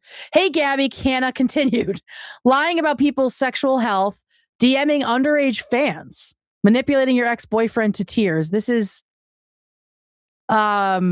she doesn't say his name in it, and reducing a former YouTube rep to tears that they quit. So she did post some untrue things, some antagonistic things about Gabbie, but she's interesting. Also, doesn't tag her. Doesn't tag her, and then when Gabbie's like, "You said all this shit," she's like, "No, I didn't." And then she said, "Yes, you did." She's like, "Oh, well, why does it matter?" She does the narcissistic thing of, "Yep, that's the move. If I did, it's not a big deal." Right? To me, I said because you're a character online that I talk about, Gabbie. There it is. There it is. She's just a character online. I don't have any personal beef with you, but you're just a character online. Like, just being so dismissive. But I'm not a character. I'm a human being. I never met you before this. Yes, you have. Before this. He's literally saying they haven't met before this moment. You're in her basement. Dude, how did that happen? How did you go to her base? She this point, scares you. Yeah, go ahead. Weren't there videos of her and Trisha together on David Dobrik's like vlog squad shit too? I don't know, because they didn't cross over very much. Like, Gabbie left as Trisha was coming in, but there might have been. But Trisha, I mean, I feel like Gabbie would have brought that up. Right. Because Gabbie is very sure of all the times they met. But I don't know. Standing on business enough. Fucking crazy, right? Oh my God. Yeah, how did you end up in her basement if you're scared of her and you've never met her? Exactly. That's what I was going to say. You got security, but you're in her basement and you don't know who she is. It doesn't add up. But let's say you were a complete moron. Let's say you were a stupid moron and you don't have a good operating thinking brain of your own. Yep. You would watch this or a clip of this or whatever Trisha's approach is, and you'd be like, wow, Gabbie's fucking weird. Gabbie's crazy. Why is she making up that she saw? They're clearly not friends, because what Trish is doing, you would be like, there's no way someone would make that up. That's that is what they rely on. That's what people like Trisha rely on, that nobody would be this dishonest. Because most people believe that people are like inherently good. So yeah, she capitalizes on that, and she is just, look, she's just lean back, totally in control of, just in command of this situation. My 62nd birthday party. You literally tweeted, every time I hang out with Gabbie, we never get a selfie and it upsets me. We've never hung out. Why did you tweet that then? Gabbie, please bring it up right now. Like, I can't do this anymore. This is like insane. This is so insane. Oof. Okay, it's very quiet for a while, but she does finally, at like 2.5 hours, bring up the receipt. This is after like a long pause, a long awkward silence. And Trisha's like, you're fucking weird. She's grabbing a Domino's pizza. I'm out of here. Grabs another Domino's pizza. Exactly. Grab the pizzas and fucking jam. All right, here we go. That's crazy. Legit gonna buy a VIP ticket to your show. I don't know you. That is so LA though, right? I mean, I guess that is very LA. Yeah. On November 22nd, 2016, buying a VIP ticket to your show. Yes, yes, yes. November 19, 2016, my obsession with the Gabbie show has been so unreal. I don't even understand. She's the most amazing thing on YouTube right now. And then May 10th, 2017, every time me and the Gabbie show are together, we never get selfies. It makes me extremely depressed. At my party? I don't know, like, what it was that you tweeted that, but, like, regardless, it's like every Nonsense question. Nonsense question. You're caught here. What's going on? Objection. Don't even Objection. entertain the question. Yeah, don't even entertain it. On 2016? 2017. Okay, so right after my party, 2 days after my party was May 8th. What does that matter? It's just, it's more information to yes, which means you guys, the whole thing. Which means 2 days later, you remembered that Gabbie was at your party and were sad that you guys didn't get a picture. Gabbie, you're too emotional to handle this. Yeah. She was too scared. She was too scared, too deep in. Every time we're together, we never get selfies. We hung out one time at that point. Whatever you want to say, but like you're still like you're acting like I'm because I'm not going to try to like make it seem like I don't have evidence because we don't take. You're right, we don't take selfies. But like even you are tweeting every time me and Gabbie are together, we don't take selfies. It makes me depressed. Like you're tweeting, you're obsessed with me. You're getting VIP tickets to my show. So like to me, we're fucking friends. That was baseline nice, and this was before everything. Baseline nice is, oh my God, I'm so depressed we didn't get selfies together. Baseline nice. I mean, LA is pretty fake, right? Like this is very LA, I guess. This is extensive levels, though. Okay. These are extreme levels. Yeah. People unfortunately are not this successful where they don't have to be. You know, she doesn't have to. She's just Yeah. Why are you doing it? Even at this point, she was getting a ton of attention. Trish. Yes. Big deal here. This is frenemies era. Yeah. There was no need. I mean, but this was back in 2017. Yeah, she was still, that was the Vlog Squad, Jason. She was huge.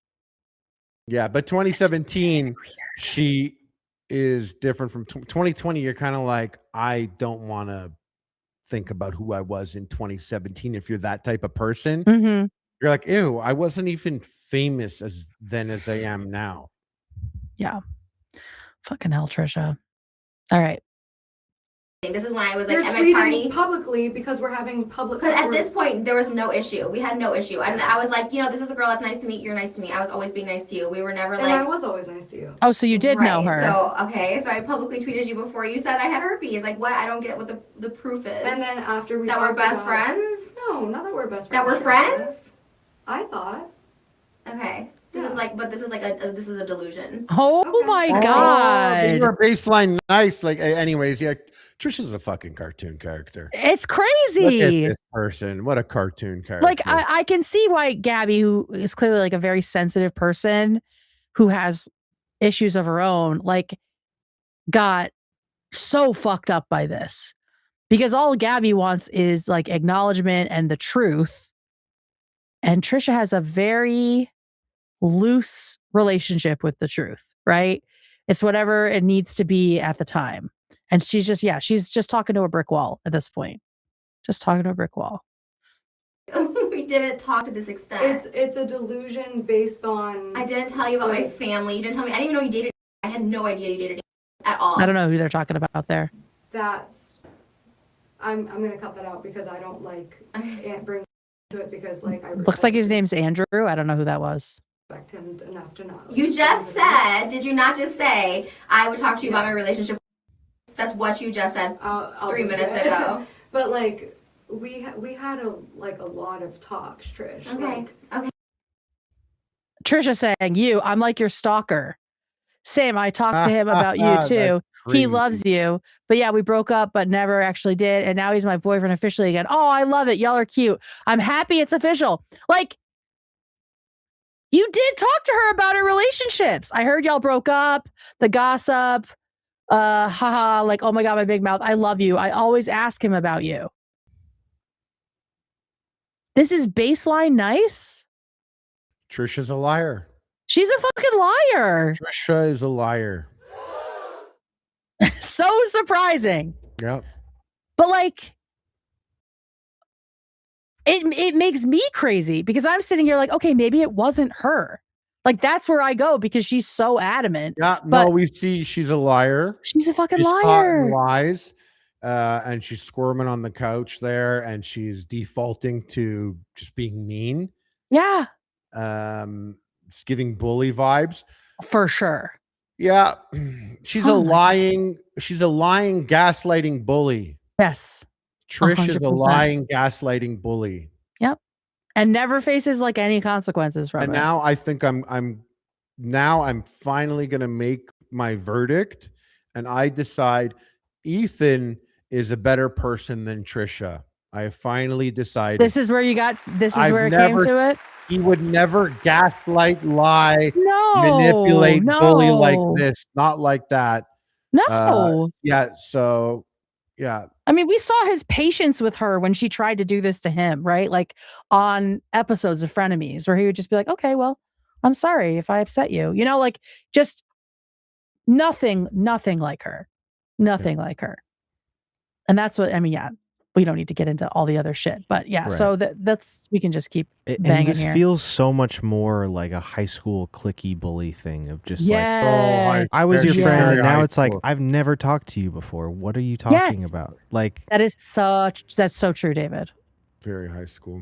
Very like middle school, super just cliquey, like very we were cruel. friends. It's Now very we're cruel. different. Now I'm with different friends that are cooler. I'm more successful. I don't talk to you. I don't acknowledge you. Ugh, gross. It's terrible. It's terrible. All right, I think there's more here. Happy. I don't know what else And to then say. remember when you like exposed our relationship online and I asked you to delete it and then you deleted the video where you exposed our relationship? Girl, you have to delete that vlog like ASAP. Not only did I break up with my boyfriend, but our relationship was extremely private. Thank you so much. I was sobbing. We just broke up and I was getting all these tweets about people finally knowing we were together. So I really appreciate you doing that for me. I'll stop texting you now. Okay. This is June. I don't know when the herpes thing happened, but it was in 2017 at some point. So I don't know if Trisha was just not responding or what.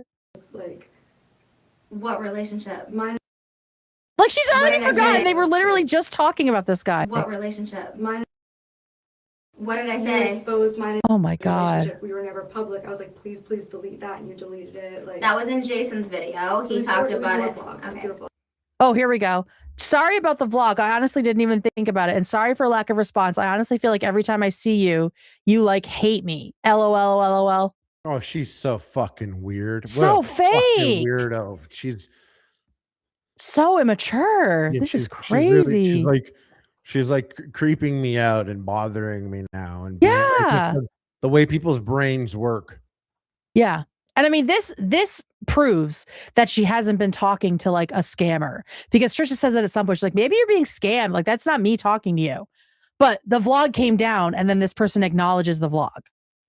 So it's Trisha. I'm saying that for myself because I feel like insane just watching It's this. about like texts and like Okay. Believe what you want to believe. Oh We yeah, talked you're about gonna believe what you want to believe. I can't fucking believe her. vlog. It was Okay. your vlog. That's your I truth. don't know what else Yeah, exactly. And that's what she keeps saying, and it drives Gabbie nuts. to say. You're gonna believe what you want to believe, Gabbie, and I Trisha, it's can't. not about believing what I want to believe. It's about like texts and like Okay. videos. The truth. If you think we had this friendship, okay. I don't know what else to Now, tell you. so the yelling she saved for her friends should have been right there. Yes.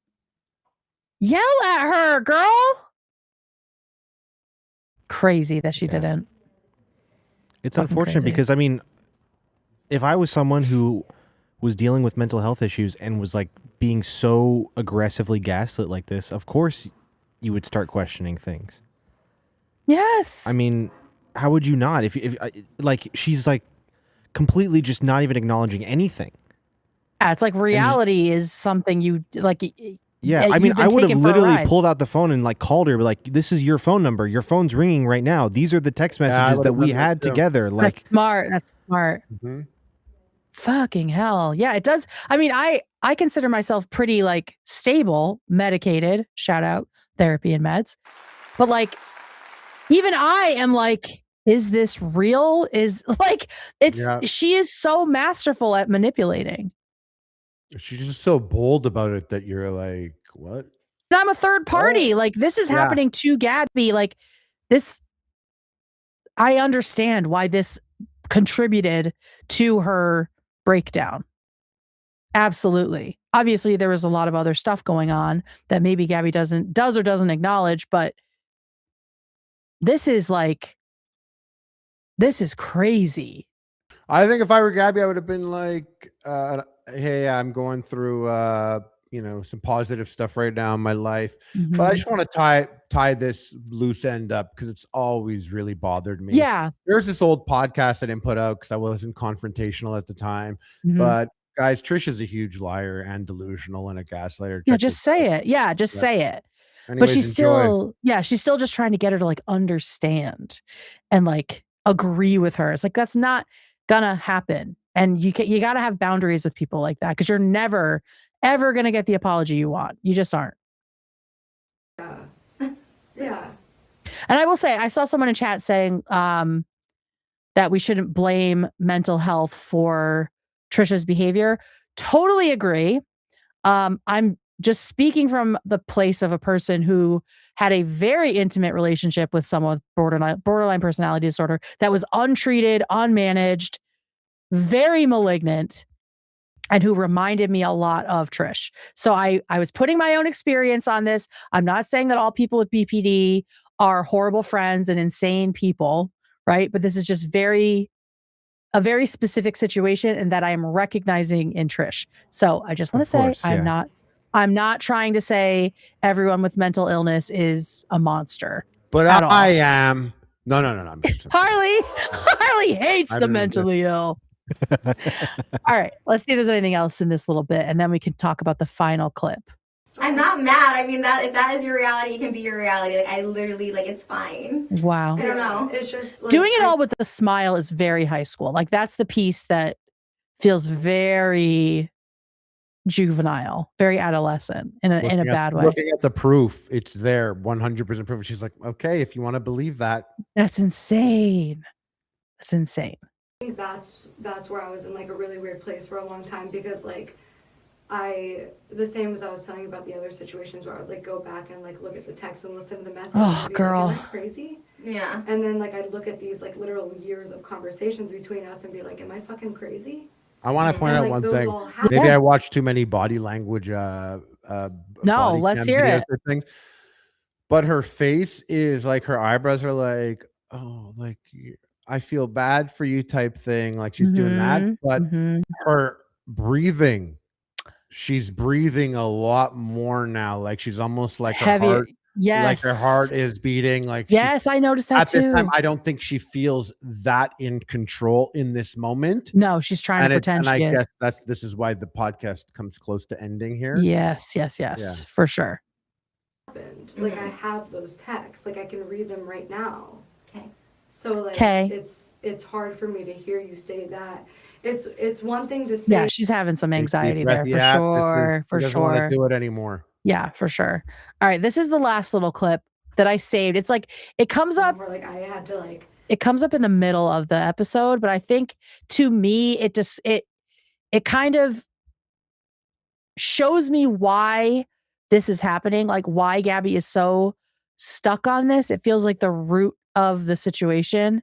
And you guys can let me know what you think. It's no. Like, I don't want to like. I recently just had a conversation with my mom where like I had to like. You know what? Fuck it. Yeah, I'll keep this in. Whatever. I recently blocked my mom like from everything because I don't talk to her much. But like I reached out to her and I was just like, I needed her. Like as mom, you know what I mean? And she's like, put me down, like berated me and like brought me to a level of like screaming that I haven't felt since I was 17 years old. And I just had to accept for myself, like, I'm not, oh fuck.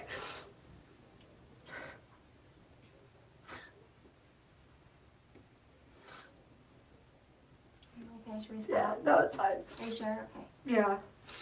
I just got to a point where I was like, I was raised to be this person and I'm not.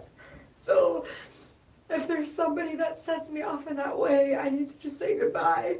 Like, and it's hard when it's your family. Yeah. Yeah. So to me, it feels like the root of all this is her like dysfunctional relationship with her mom, right? She probably gets the same kind of stonewall from her mom as she's getting from Trisha, the same abusive, as she calls it, abusive treatment.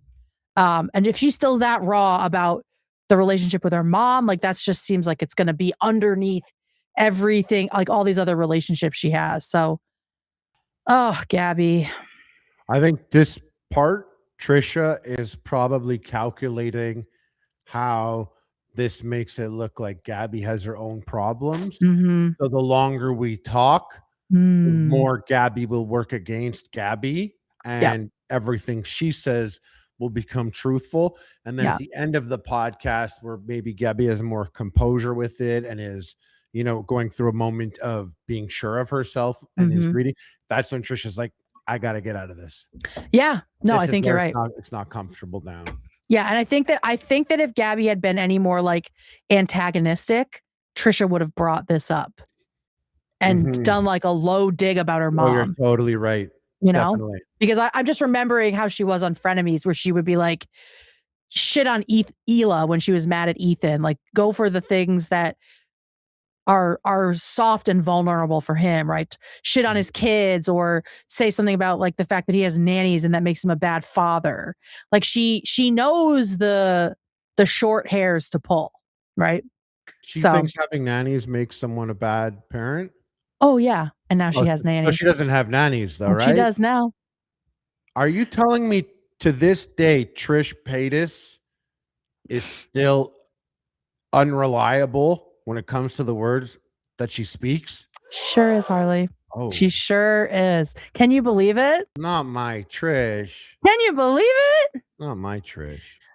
Someone said in chat, and I did see Gabbie talking about this, that Trisha has been defending Gabbie on her podcast, but I didn't find any of that. And Gabbie said that she hasn't heard any of it. So I don't know. Can I also say it doesn't count? Can I also say it doesn't count? You can't be at like you weren't there for her when she was crying in your face and you were lying to her. But now that your levels of fame and success are so beyond her that you don't care to just throw a bone now, it's not the same. Definitely not the same. It's like a fake pity thing. It's like, yes. Well, now she can leverage it, right? Now she'll look like the bigger person.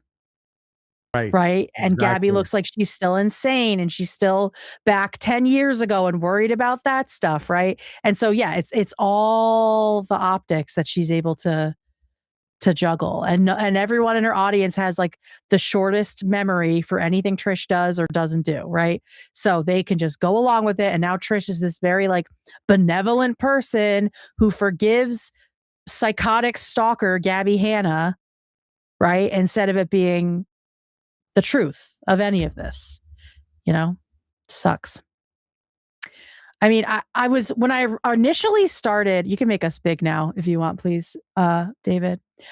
When I initially had this idea, I thought that at the end of this, we would do like a who's the asshole, but it feels more serious than that. Yeah. Yeah, you know, for sure. And I think we have reasonable criticism against Gabbie. I think a lot of the things that she was quote unquote canceled for were true. Not all of it. Doesn't sound like it. But just on top of that, I mean, dealing with her own personal issues, having someone like Trisha close to you who then gaslights you in front of your face. I just think insane, it's not a bad thing for her to want to come back to the internet and like, because obviously it sounds like, you know, she was always a creative person. I just think, just let this all go away. Stop talking about it. The reason there's still comments about it is because you're the one that's still talking about it. Yeah. And maybe turn off comments on your videos. Like whatever it takes Guys, to just... Ethan's calling. Oh shit, Ethan's calling. Okay. Hi, was that fast enough? Did I answer fast enough, Ethan?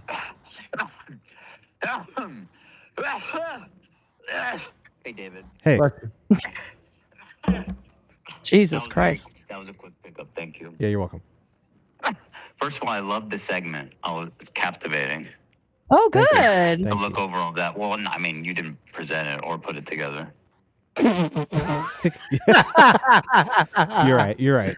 Yeah, that is true. Kate did. That was all Kate. That was all really Kate. carried you once again. Praise without hesitation. I mean, I was kind of speaking.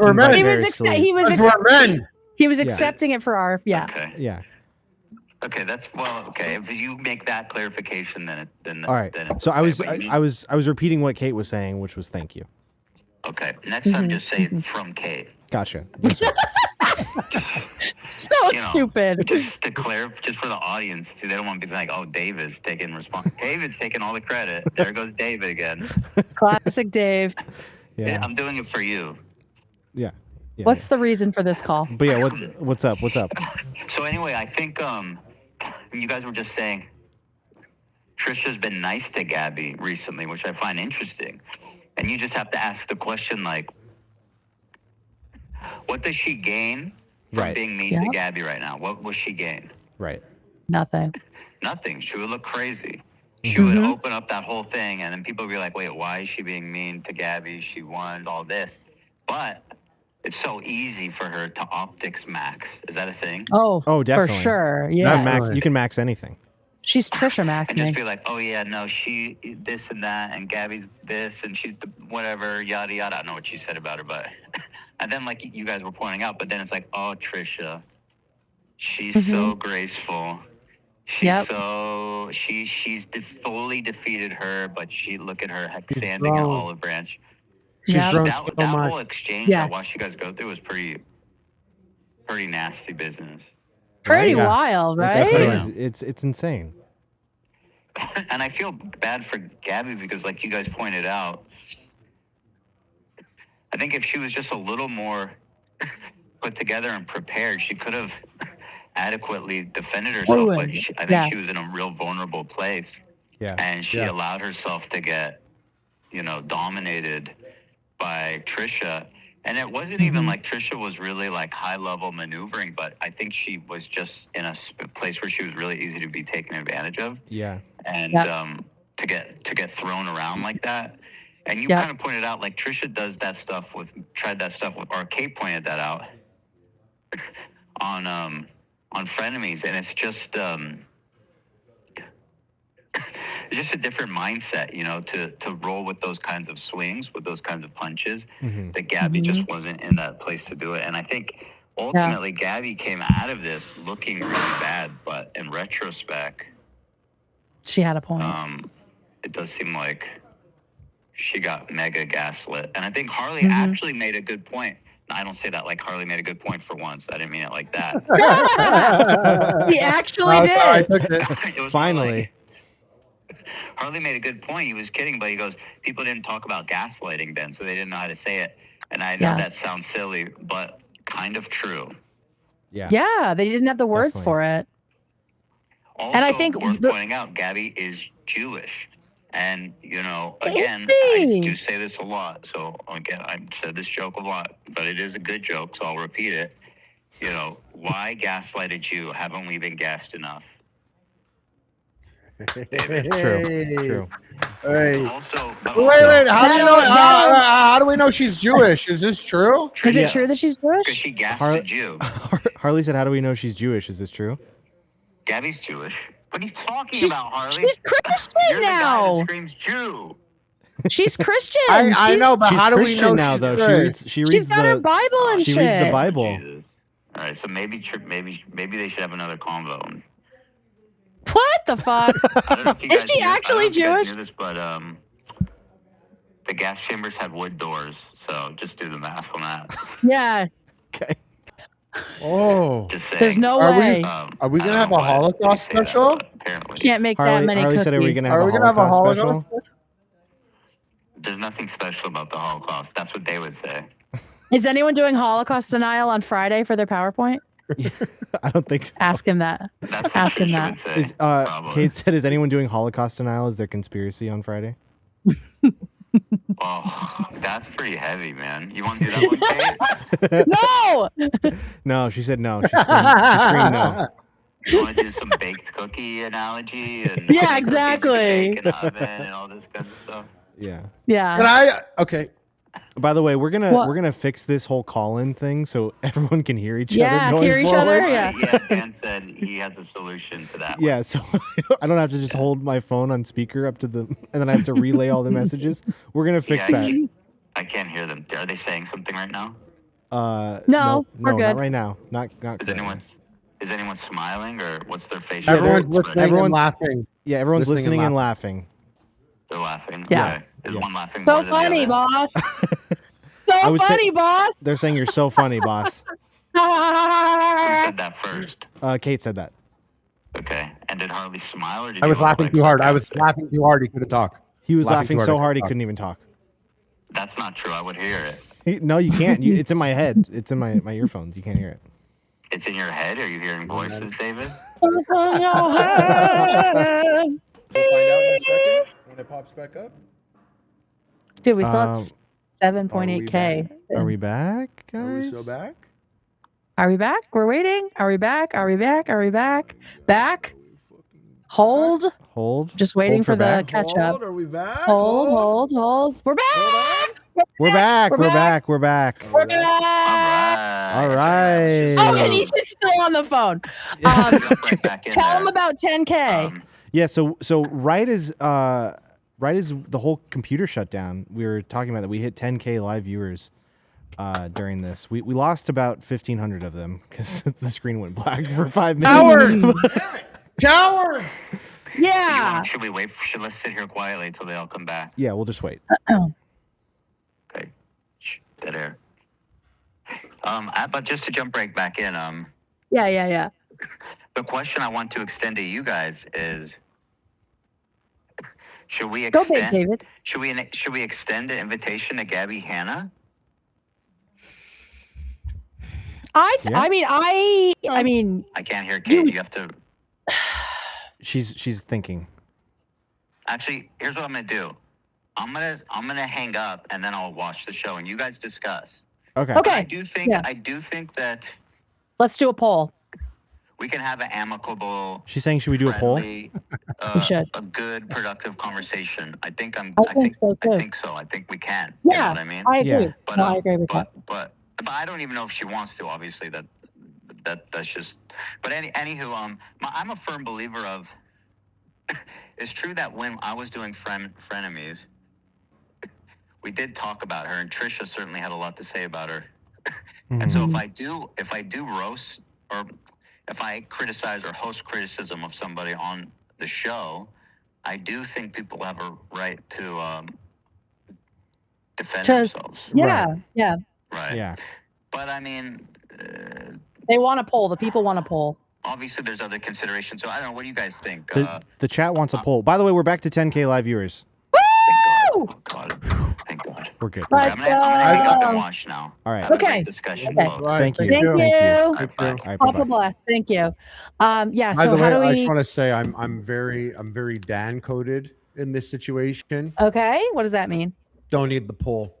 Don't need their opinions on this. I We gotta want make the call. opinions. Sure, but I just want to say We can talk about it. Yeah. It seems very split if we're not going to do a poll. Like it seems people have big opinions about it. I will say before the show, I mentioned to Ethan, I was like, I think that maybe we could have her on, right? Like, and maybe I was thinking like it would help Gabbie, right? Because she hasn't gotten like a genuine apology from anybody, but also there's like the stuff that she doesn't deserve an apology for, right? That's where it gets tricky. Like the and rape also, apologist stuff, and like, do we Right. want to walk into that? Like, and also, I mean, I personally, I'm sure it does great for the viewership on this channel. mhm.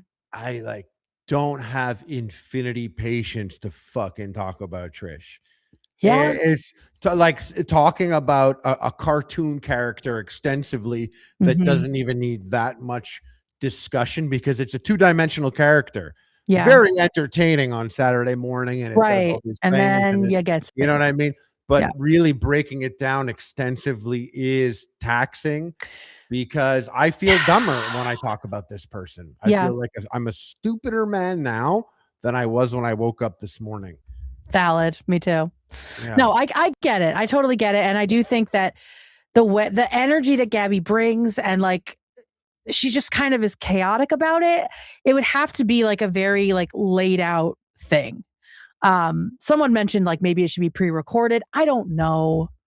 Yeah, and also I don't know. is it good? I mean, I do want to give her the space to talk about the stuff, but it's not good for her fan base or for her career, it seems, Mhm. to talk about it. And also, So- is it just going to like hurt Jessi, right? Because I feel like maybe Jessi will feel like her rape apologist is being re-platformed, right? Because she was really genuinely hurt by it. So I think because of that, we probably shouldn't, Ethan, because the price of giving her some closure might be hurtful to a rape victim, right? Like whatever you think Gabbie did or didn't do. I don't think it is going to serve her. It's not going to serve anyone well. No, I don't think. Yeah, it would probably bring more hate to Gabbie. I'm going to vote no. I'm going to vote no on this. Yeah, I mean, right before Ethan called in, I was saying like she should just leave this era behind her and just focus on whatever she wants to create.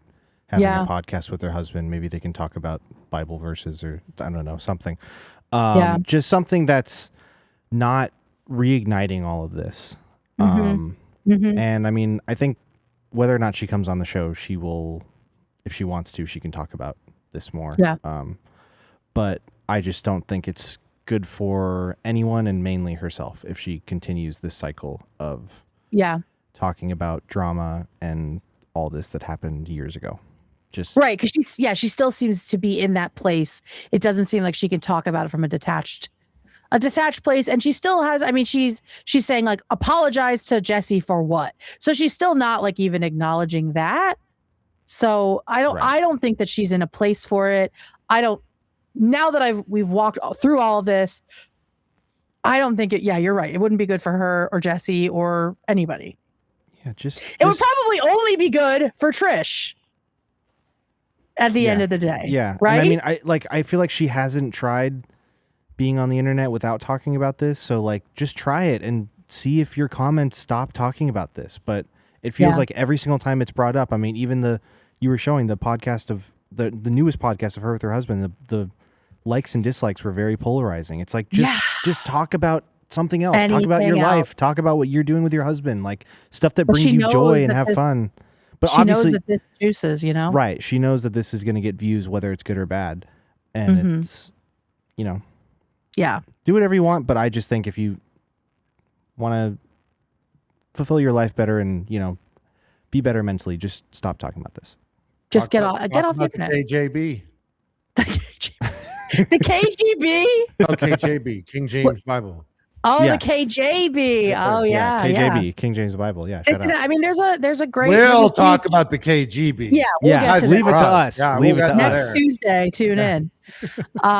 Any final thoughts about this? Because I am just like exhausted from almost 4 hours of Trish and Gabbie Hanna. I'm tired, boss. Yeah, I'm tired. I'm tired, boss. I'm tired. Yeah, so we'll say please don't. It's 62-38. No one really wants it. I think the people that want 38% messy bitches out there. Yeah, we got some messy bitches. And apparently Jessi is family as well. I mean, every rape victim deserves to be treated well. And also, we love our family. So I think that we should just let this lie and watch from afar. And we'll see what happens. Okay, that is going to do it. Do you want to read the final soupies and then we'll get the F out of here? We'll do that. Yay! Okay, great. We have quite a few more. Echo Star, Everything's Guarly, and Big Up Magic Dave. Harley, thoughts on doll repainting? I've tried it. I'm not good at it. It's a very tricky thing to do. You got to get special paint. You got to sand them down. You got to break the figures apart, put them back together. Like I did approach it once though. Shout out. Chris said, Harley, please convince everyone to play Metal Gear, please. I caught that kept you waiting the other day. Oh yeah, everyone should play it. Yeah. Metal Gear Solid. Yeah, you should play it. It's so fun. It's fun. That's not the one with the ice cream truck. That's Twisted Metal, right? Yeah, that's Twisted Metal. Yeah. I like that one. Samira P for me, in the wise words of Kate, dump them out. Love you guys so much. Angels on your bodies. Dump them out. Dump them out. Dump them out. Yeah, baby. Let's see. Mini Dev, thank you for being David and Guarly. Yay. And also, it is Dump 'em Out season. It's Mardi Gras. It is dump 'em out lots season. of dumping them out. Ethan's got to fly us down to New Orleans to go look at. Oh shit. Austin J. Pruitt said, "Very, very interesting." Oh, what a way. It doesn't get more interesting than this.